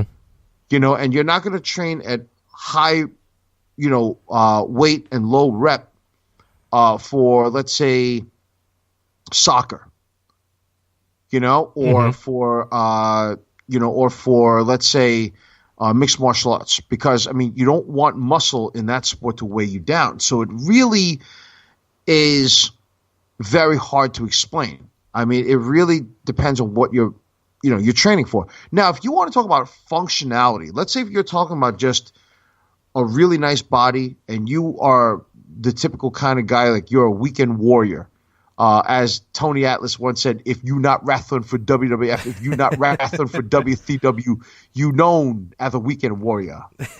And that was in the MTV special he did in wrestling. So, actually, it's funny because mentioning Tony Atlas, when I talked to him, he said to me, I said to him, I'm training to work out just for me. And he says, what you doing, kid? Because he said, you should have been a future world champion because, there had never been no Asian champion in the WWF. And I said, I explained to him, I trained twice and all that. And Tony Atlas says to me, the best thing to do is to really train for functional muscle, meaning he says, he's a bodybuilder, he's a wrestler, so it's different. But if you're if you want to just be the average guy who's a weekend warrior, wants to play a game of pickup basketball, wants to do, just working out, and whatever, he says the best thing to do is to really train for lower weights with more repetition to gain that definition, and then switch it up and do some strength training as well. So he says that you want to develop an overall good balance. So the premise, Ian, is really what you do or what you are going to do with yourself. And everybody trains differently. It's just kind of like, I think Lou Ferrigno once said this on a talk show. And he said, if he and Carl Lewis were to train respectively in bodybuilding and, for sprinting, Lou Ferrigno will never beat Carl Lewis in 100 meters. But then again, Carl Lewis would never be able to beat Lou Ferrigno in a bodybuilding competition. So it completely is depending on what you want to train for. To me, whatever you do something, work out, whatever it may be. It doesn't matter what it is. The second question he has is, what is the difference in degree systems with Japanese and Korean arts? Do you know what he means by this, Larry? I'm assuming the colored belts mean different things. Okay, so it's very close. When you attain a black belt in any Japanese art, like karate, karate for defense only, judo, jiu-jitsu, even Brazilian jiu-jitsu, in taekwondo, hapkido, hwarangdo, whatever it is that you're doing, they have black belts. You get to this black belt level, and then all of a sudden, it's almost like a resurgence or like a beginning, because now you train for degrees. So you have a first degree black belt, second degree black belt, third degree black belt. And depending on what organization and what lineage and whatever it may be, it could be 10th degree black belt. But as a black belt, you're considered to be an instructor. Now, in most schools that I've known of, a first degree is part of the system, a second degree, and even a third degree is part of the system. Now, in certain arts, like Japanese arts, and I could be wrong about this, again, depending on the lineage and the school and the master, a fourth degree is obtained and fifth degree, sixth degree, seventh degree, eighth degree is attained based upon your contributions to the art. Of what have you done to promote the art, to make it better, in other words, your contributions to the system. Now, your 8th degree, 9th degree, 10th degree, that's a little controversial. Some people give it to themselves, which is kind of stupid. But if that's what it calls for, then fine. It's your system. You do what you want. Bad to me, good for you. But I think that the 8th degree, 9th degree, 10th degree Grand Master stages come with age. Okay. Because, you're living proof that, the system's practitioners have longevity and that you've concentrated on contributing to the art and promoting the system correctly. And by you having, let's say, one of the ways is to, let's say, have your own school and produce your own black belts. So now when your black belts or your first, second, third, fourth, fifth degree masters go out and have their own schools and they have their students, now you're grandmaster, and then you can give yourself that title, that type of thing. So these are really two good questions. And Ian, I hope I answered the question for you. The second question actually comes from Jeff, our good friend Jeff. So Jeff asks, and Jeff says that, it's been a minute, guys, since we've spoken, and he's doing really well. Jeff just got engaged, by the way, not too long ago. Sorry, so, Jeff. Hey, I was trying to congratulate the man, and oh, man. So he's really happy. He just bought a home, so he's a new homeowner, and so everything's going really well for him. I expect to see him later in the summer this year. And Jeff asked me, he said, I know that you've been working out for a couple of years now. And actually, so he said, can you take me back to the journey of when you first started? Wow. Man, that's smoke, okay. Man. So I don't know if you realize this, Larry, but I remember that this month starts my third year working out with my coach. Really? Yeah, my third year, man. I mean, I started this towards the end of January, beginning of February, and I mean, this is the first month officially that in my third year, and man, it's a crazy journey because I remember it's like everything's so fast. It was like a big blur, I really sometimes kind of wish that a lot of people took pictures and video and stuff like that. And one of the things I regret is not taking a video of myself and pictures of what I look like in the very bare beginning of this at my worst and what I look like now, Yeah. So I remember the way that it initially started was I went to my doctor, having not seen him for a year, and he told me, hey, your blood pressure's high, your blood sugar's up there, and, you have hypertension, and, you have this and this and this and that. I'm just like, well, it's like, is there anything I can do? And he's like, the first thing, what do you think the first thing is? He wants to put me on meds.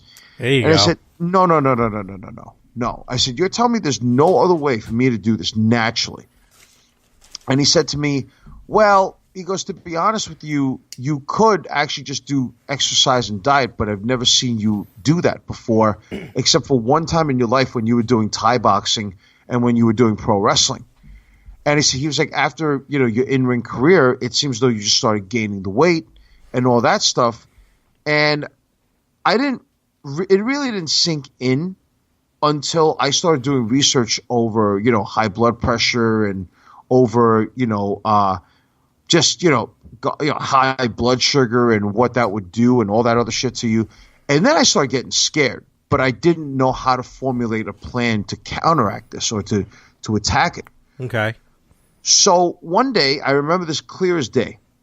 I'm sitting in the break room, at the 9 to 5, and this is after hours, and I didn't get a chance to eat that day. Because I remember I was really hungry and I was working, and it was just I kid you not, 15 wings from Buffalo Wild Wings. There you go. I'm sitting there, I'm eating, and then all of a sudden, my coach James comes up to me and says, "What's up, brother? What's going on?" I said, "Hey, what's up? I haven't seen him in a minute." Give him a handshake, give him a hug. And I'm like, "Where have you been?" And he was like, "Oh, I had hernia surgery." And I said, "What? You had you recovered from hernia surgery?" And he's like, "Yeah, it was a bad accident. I'm good now, And he's like, "Damn." He goes, "That's a lot of wings you're eating. Like, should you really be eating that?"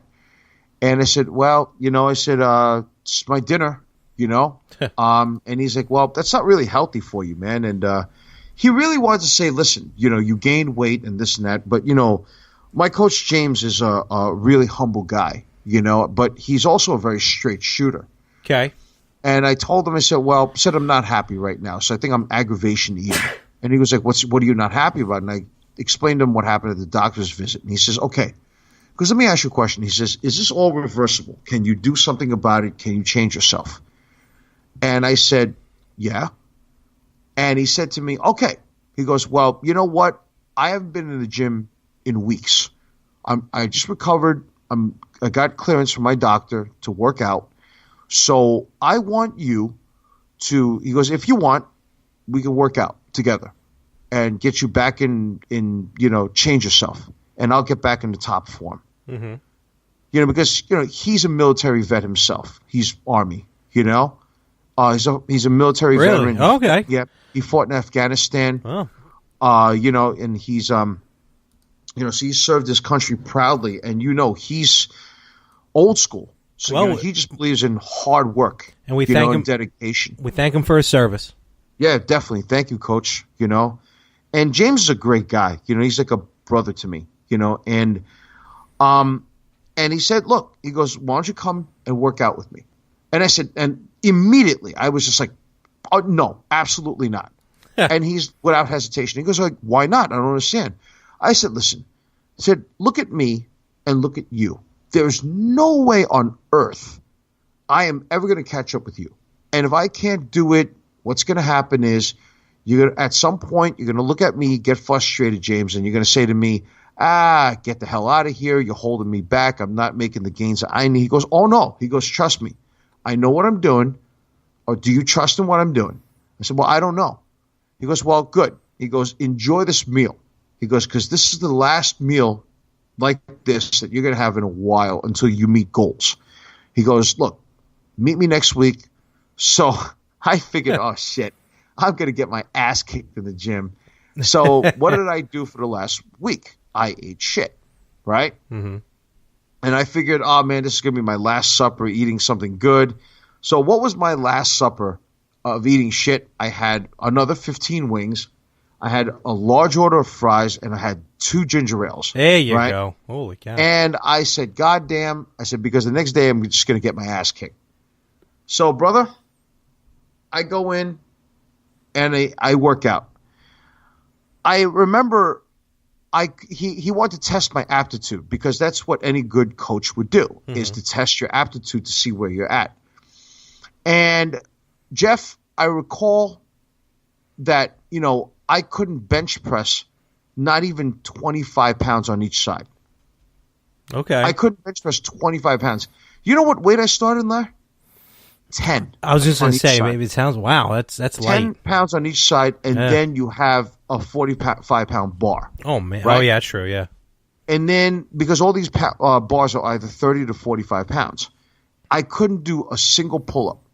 I couldn't do a single chin-up. I was so overweight, man, that when I got on that treadmill for 10 minutes, I nearly died at the 4-minute mark. Oh, man. I just couldn't do shit. And I just said, and I said to myself, like, this is what I've done to myself? I said, what the fuck? I couldn't even walk on a 3.0 incline. That's how bad it was, at a 3.5 pace. And I just said, what the hell did I do to myself all this time? And you know what it is? When you start making bad changes, people notice it, but you don't notice it. It's true. And then he says, we got a lot of work to do. He goes, but don't worry. He goes, if you just stick to the plan of what I'm telling you, you got it. Don't worry about it. Don't worry about it. Don't worry about it. And then a year later, a day becomes 6 months, and then a year, and then a year and a half, then 2 years. And I mean, I'm not happy with myself right now. I'm at 215. My weight is going up and down because, weight does fluctuate. Yeah. And I mean, I'm not where I'm at. I'm not where I want to be. But I remember that day I left that gym in a pool of sweat. I was sweating down to my waist and beyond. Oh, man. And I felt like I went through a train wreck. And I remember the next day I couldn't get up. Really? Thank God it was my day off. I couldn't get up. And then I said, oh, shit, what did I get myself into? But you know what? Something kept me going back and going back and going back. And then all of a sudden, I don't know why, man, but a few weeks later, I woke up one morning. Fuck. I said, why are my pants loose on me? I thought that I expanded my waist. Mm-hmm. Instead, I actually lost the pants size in about a month and a half, Okay. And then all of a sudden, I found out that I dropped 10 pounds. And I said, what the fuck? And I looked at myself and I said, oh, shit. I said, and I just got up one morning. I looked in the mirror and I said, whoa. I was like, I have some cuts in my arms. And I have a little bit of cuts in my chest. And I was like, what the living hell? And at first I got scared. I was like, what the hell happened to me? And then I just, took my shirt off. And then my coach was like, yeah. He goes, dude, you're slowly changing yourself. That's good. And man, since that, I never looked back. And then I started to notice different things. I started to notice my confidence was building up. People started complimenting me, which now I find is a distraction because, by general people, it's nice to hear, but I don't want it to distract me. I mean, I'd rather hear it from people I care about, like my friends, my family, stuff like that. Like Larry, if you complimented me, it's one thing as opposed to some Joe Schmo in the gym or somebody that I don't know or as an acquaintance that said something to me. It's nice, but I won't take it to heart because I don't know where the heart is. True. Where the heart is in their place or what place they're in. So, and I'll give you an example. Okay. I started getting confident. So not conceited, there's a difference, but confident. And I really, really feel that I guess the martial artist in me always has remained humble, and all of a sudden now, what was really interesting about it was that I'll give an example. So now I'm entering my third year, and I got to thank, my coach James. I got to thank the boys who I work out with, Eddie, John, Brian, Sean sometimes too. The other side of the week, guys, on both sides of the workout week, awesome, man. There's so many people I left out, but definitely above all else, my coach James, because he changed my life. And I really want to get him on the show and really do an interview with him. I think that would be pretty awesome, man. All right. Yeah. So, Jeff, I hope you're doing well, and I'll give you one last example before we move on, okay? And the example is simply this. So there's a young lady, and I was talking to her, so I was coming out, going home, and she sees me, and she stops me, and I stop, and I'm talking to her. Now, I want you to picture a beautiful woman. I mean, like a really, really cool girl, down to earth that you can talk to. I mean, she has this radiant smile. And to me, she stops traffic.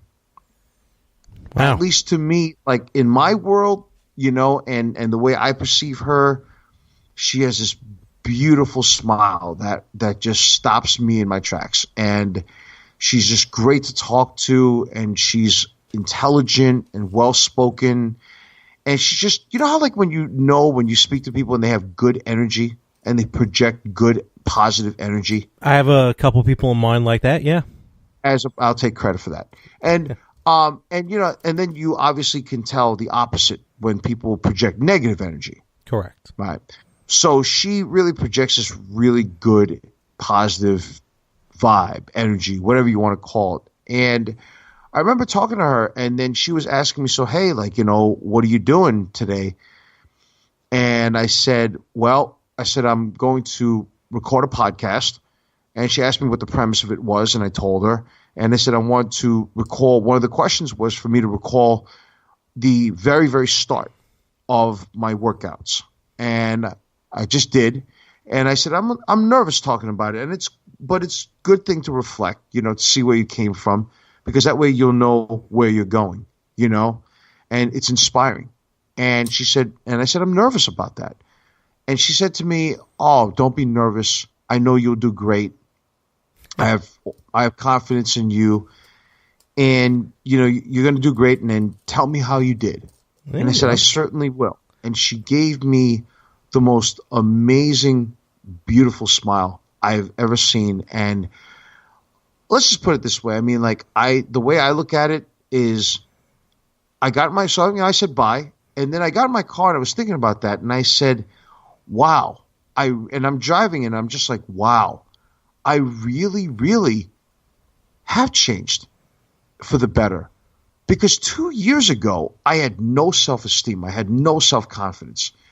And I would have never on earth would I have ever stood and spoken to a gorgeous woman. And when I mean gorgeous, like, I would have never spoken to somebody like that. I would have been so shy. I would have been so afraid. And I just would have, like, never looked her in the eye. And I would have just, like, been, when you don't have confidence and when you don't project good energy, people know. They can read it right. I live it every day. What were you saying, brother? I said I live it every day. No, before that. No, I was just asking because the way you would explain it, I mean, she sounds pretty cool.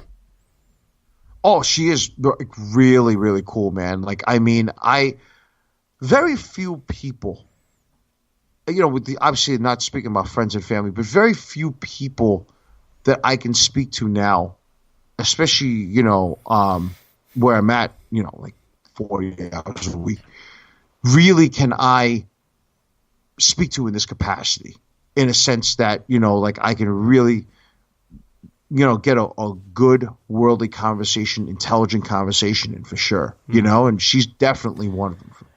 Well, I mean, the way The way the way you were talking her up. I mean, do you like her? Oh, come on, man.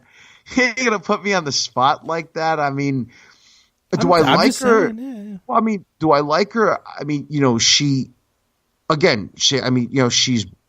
beautiful, and she's not just beautiful outside, but I really believe that she's beautiful on the inside too. And you could tell, you could kind of tell, like, you have a good feeling, you got a good, idea that, a person's really cool. And that's a treasure right there, man, Okay, but do you like her? Well, I mean, when you feel like you have that confidence and all that, and I mean, I'm confident in the sense that, I mean, well, let me ask you this. Well, let me answer it with asking a question. Like, well, hold on. Let me answer by asking a question. I'm kind of wondering, does she like me? You know what I mean? As much as you can ask me that question of whether I like her or not. You know what I mean? Okay, look, I've done this dance. All right, I've created this dance. So what? Yeah, I've been doing this for way too long. So you haven't answered the question. Do you like her?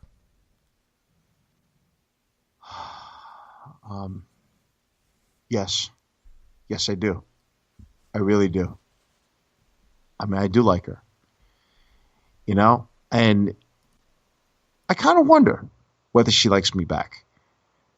I'm just, I really do wonder, and it would be awesome to hear her say yeah, but I mean, we'll see where it goes, brother. We'll see where it goes. I mean, I know that in my life, the best is yet to come.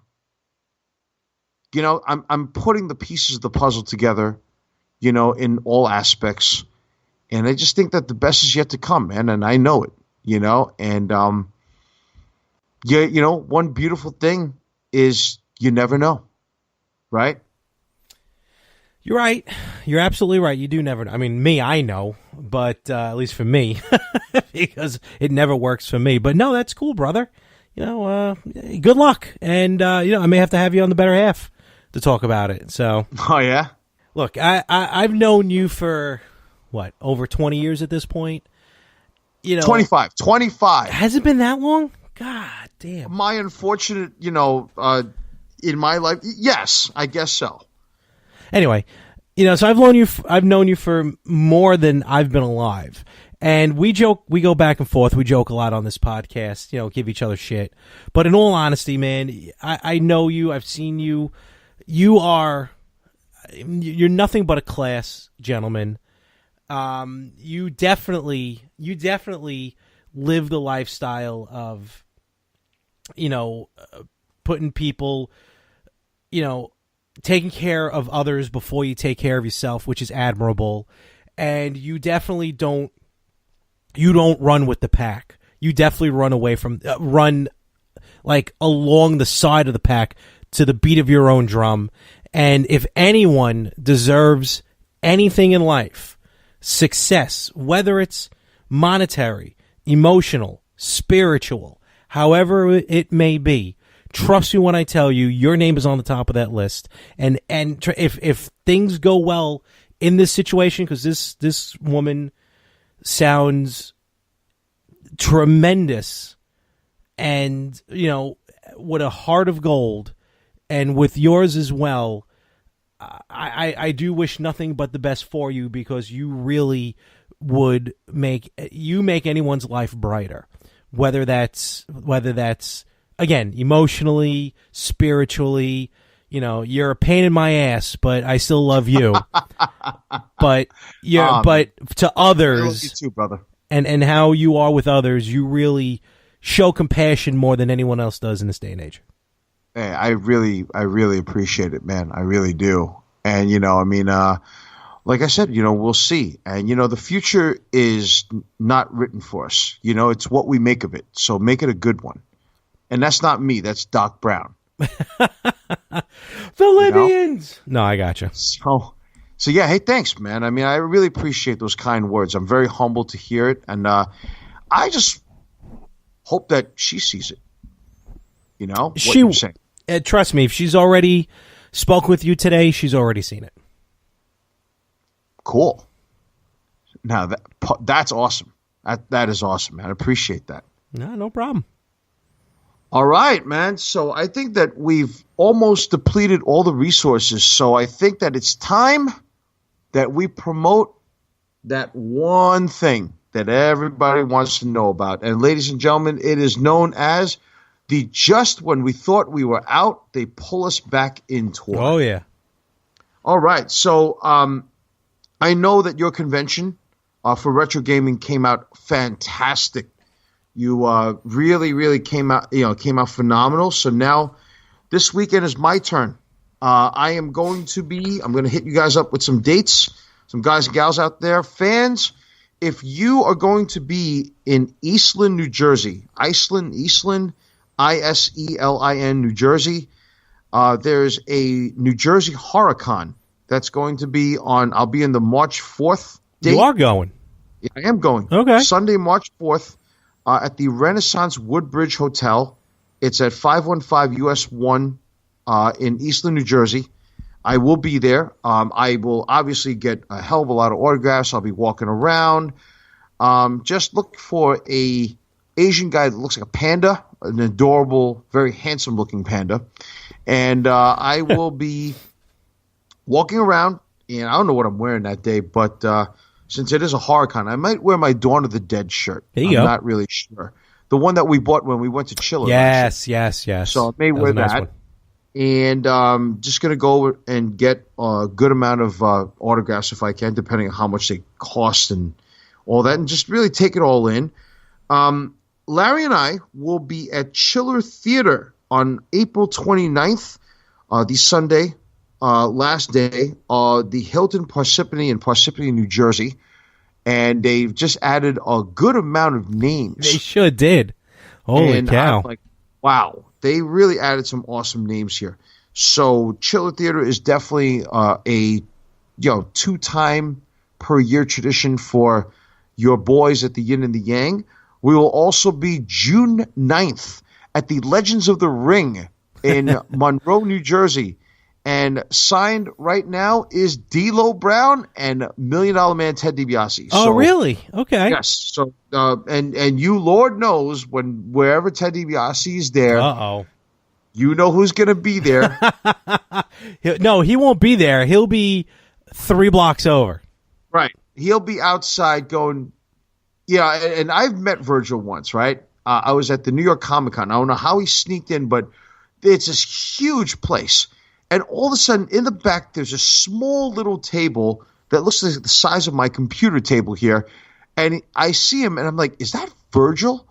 And, one of my friends goes, yeah, it is. It was probably and me. I'm like, Virgil, what's up, man? And he's like, yeah, man, yeah.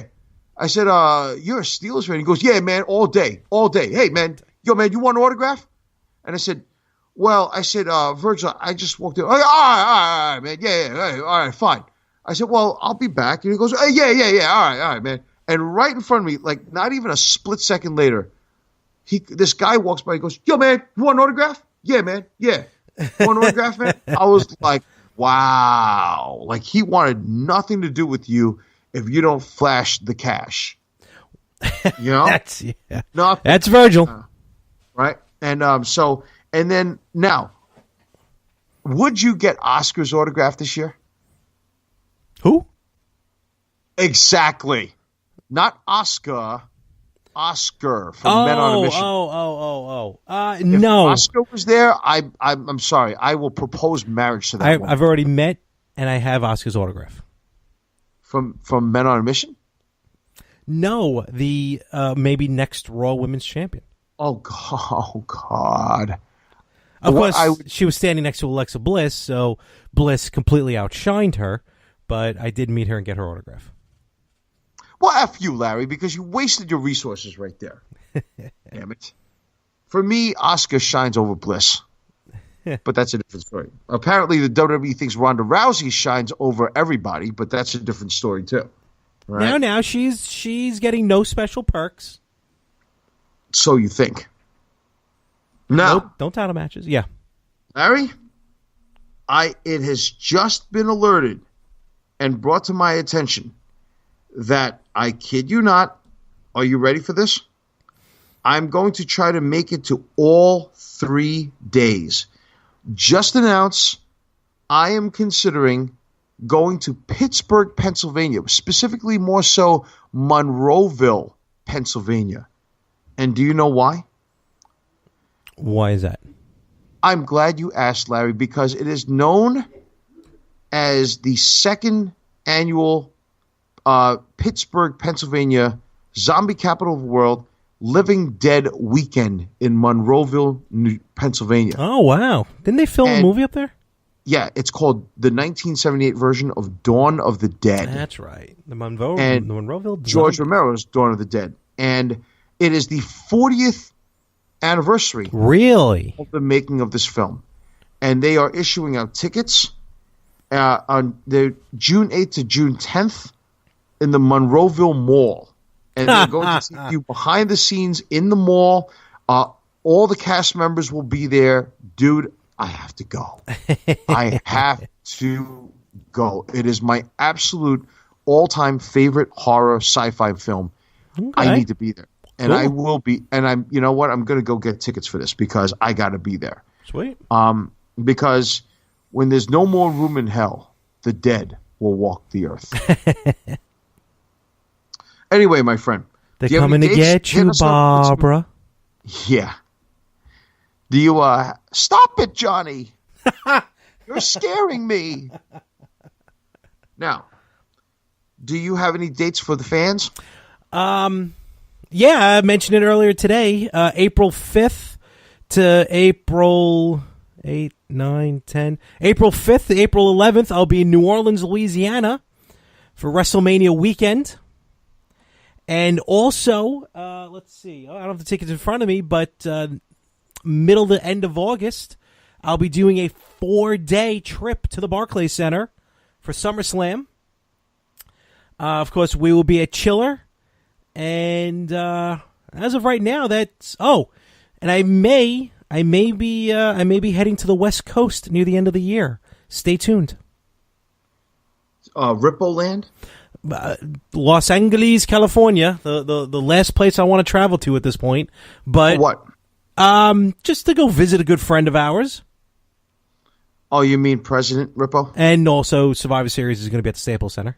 Oh, so you're using him just like how double J, double F, E. Nah, fuck it. I fucked that up. J-E, double F, J-A, double R-E, double T has used the WWF, and he's now going to call it the double JF. Spend my days working hard on the go when the hand on the clock keeps spinning too slow. 'Cause I can't wait to be alone with my baby tonight. Yeah, I got my baby wrapped around my little finger, but my nose, back to... Oh, no. I screwed that one up. Okay.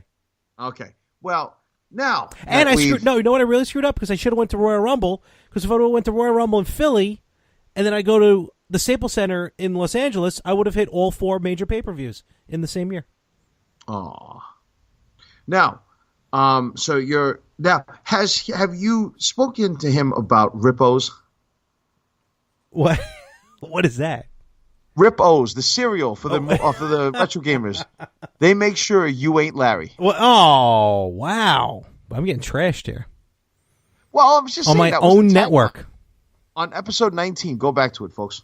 Own network and my own show. Now, before we close out the show, what is going on in the More of the Same network? Well, if you listen back to the episodes on this past Tuesday on the Retro Gamers, we actually had Josh on from Victims and Villains.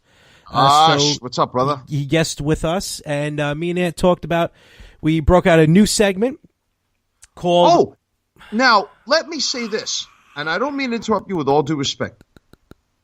You lied to the entire network of fans. Why do you keep calling me out on stuff like this? What are you talking about?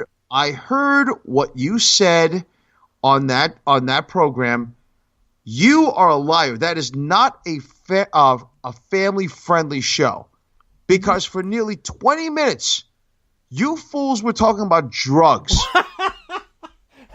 cocaine, crack, pills, morphine, marijuana. No, we were talking about the song, about what's his face, the Beatles, cocaine. Dun, dun, dun, dun. Eric Clapton. Eric Clapton, yeah, good Beatle. That was close. How do you make drug references and then yet call it a family-friendly show? Hey, listen, we said don't do drugs and stay in school, and reading is fundamental. Yeah, sarcastically, I could just squeeze out the sponge to see how much sarcasm would come out of it.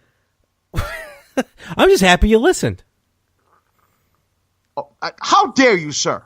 That is an insult to the leader of Choose Commandos. So we. But I just wanted to call you out on that.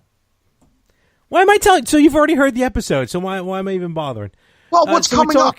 We talk about stuff. We talked about new purchases I made. We talked about anthology books, and we're actually soon going to be talking about how me and Anthony kind of tips and maybe not tricks, but what we do to broadcast when we're live, doing the live streams. And then on the Better Half podcast, actually, I'll be recording this as the time we're recording. I'll be recording tomorrow for the Better Half podcast with Frank Messina, and who knows what we're going to be talking about then. And whether or not we'll be live, who knows? Let me know. And I still have to answer our listener Agnella's question about the wife joining the women's gym, but he wants to work out with her. Remember that question? Oh, yeah. From that guy Agnello. So I just wanted to get that answered on your show. And like I said, I'm looking into starting especially now that we're on the road to WrestleMania, looking into a wrestling podcast.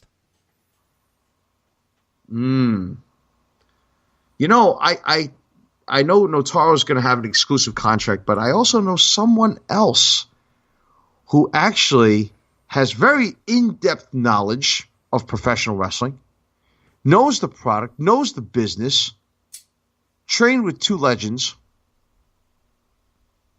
I wish I knew who you were talking about. I don't know who you're talking about. Was a former two-time champion. Oh, Prodigy? Yeah, I can get him on the show. So, yeah.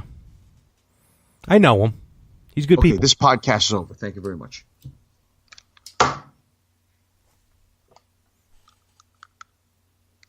How dare you, sir? Unbelievable. Absolutely unbelievable. I almost hit the stop button. You should hit the mute button is what you should be hitting. So allow me to close out the show for the greatness and to show the people what I can do. Anyway. Oh, he's insulted now. I'm sorry, Larry. I didn't mean to. No, Larry. So yes, I could talk to somebody. My agent Swifty Flanagan could probably come up with somebody for you. I already got people. I already got two people that I'm talking to that I'll be doing the show with. You're telling me you would not want the Impact player, the franchise, man? I'll be on it. The More of the Same network is the house that A.C. Chu built. Let's wrap this one up, shall we? All right, we shall wrap this up. Okay, guys, so I just want to take this time out to say thank you very much to everybody for your love, your support. Every time you listen to this podcast, we are humbled and we're honored for the fact that we put a lot of work into this. It sounds like we are wackadoo funny and everything like that, but there's a lot that goes into it. We really appreciate you guys listening and gals listening. The best is yet to come. I'll give you a progress on my progress as I train and get ready for competition. Buckling down, getting serious about it in the month of March and beyond. So while you're out there, please take care of yourselves, work out, stay in shape. Your health is wealth, and there's nothing else in the world that replaces the simple, great joys of life, such as being able to react, to adapt, and to take action. And you can't teach that. Peace! You're the best around. Nothing's gonna ever keep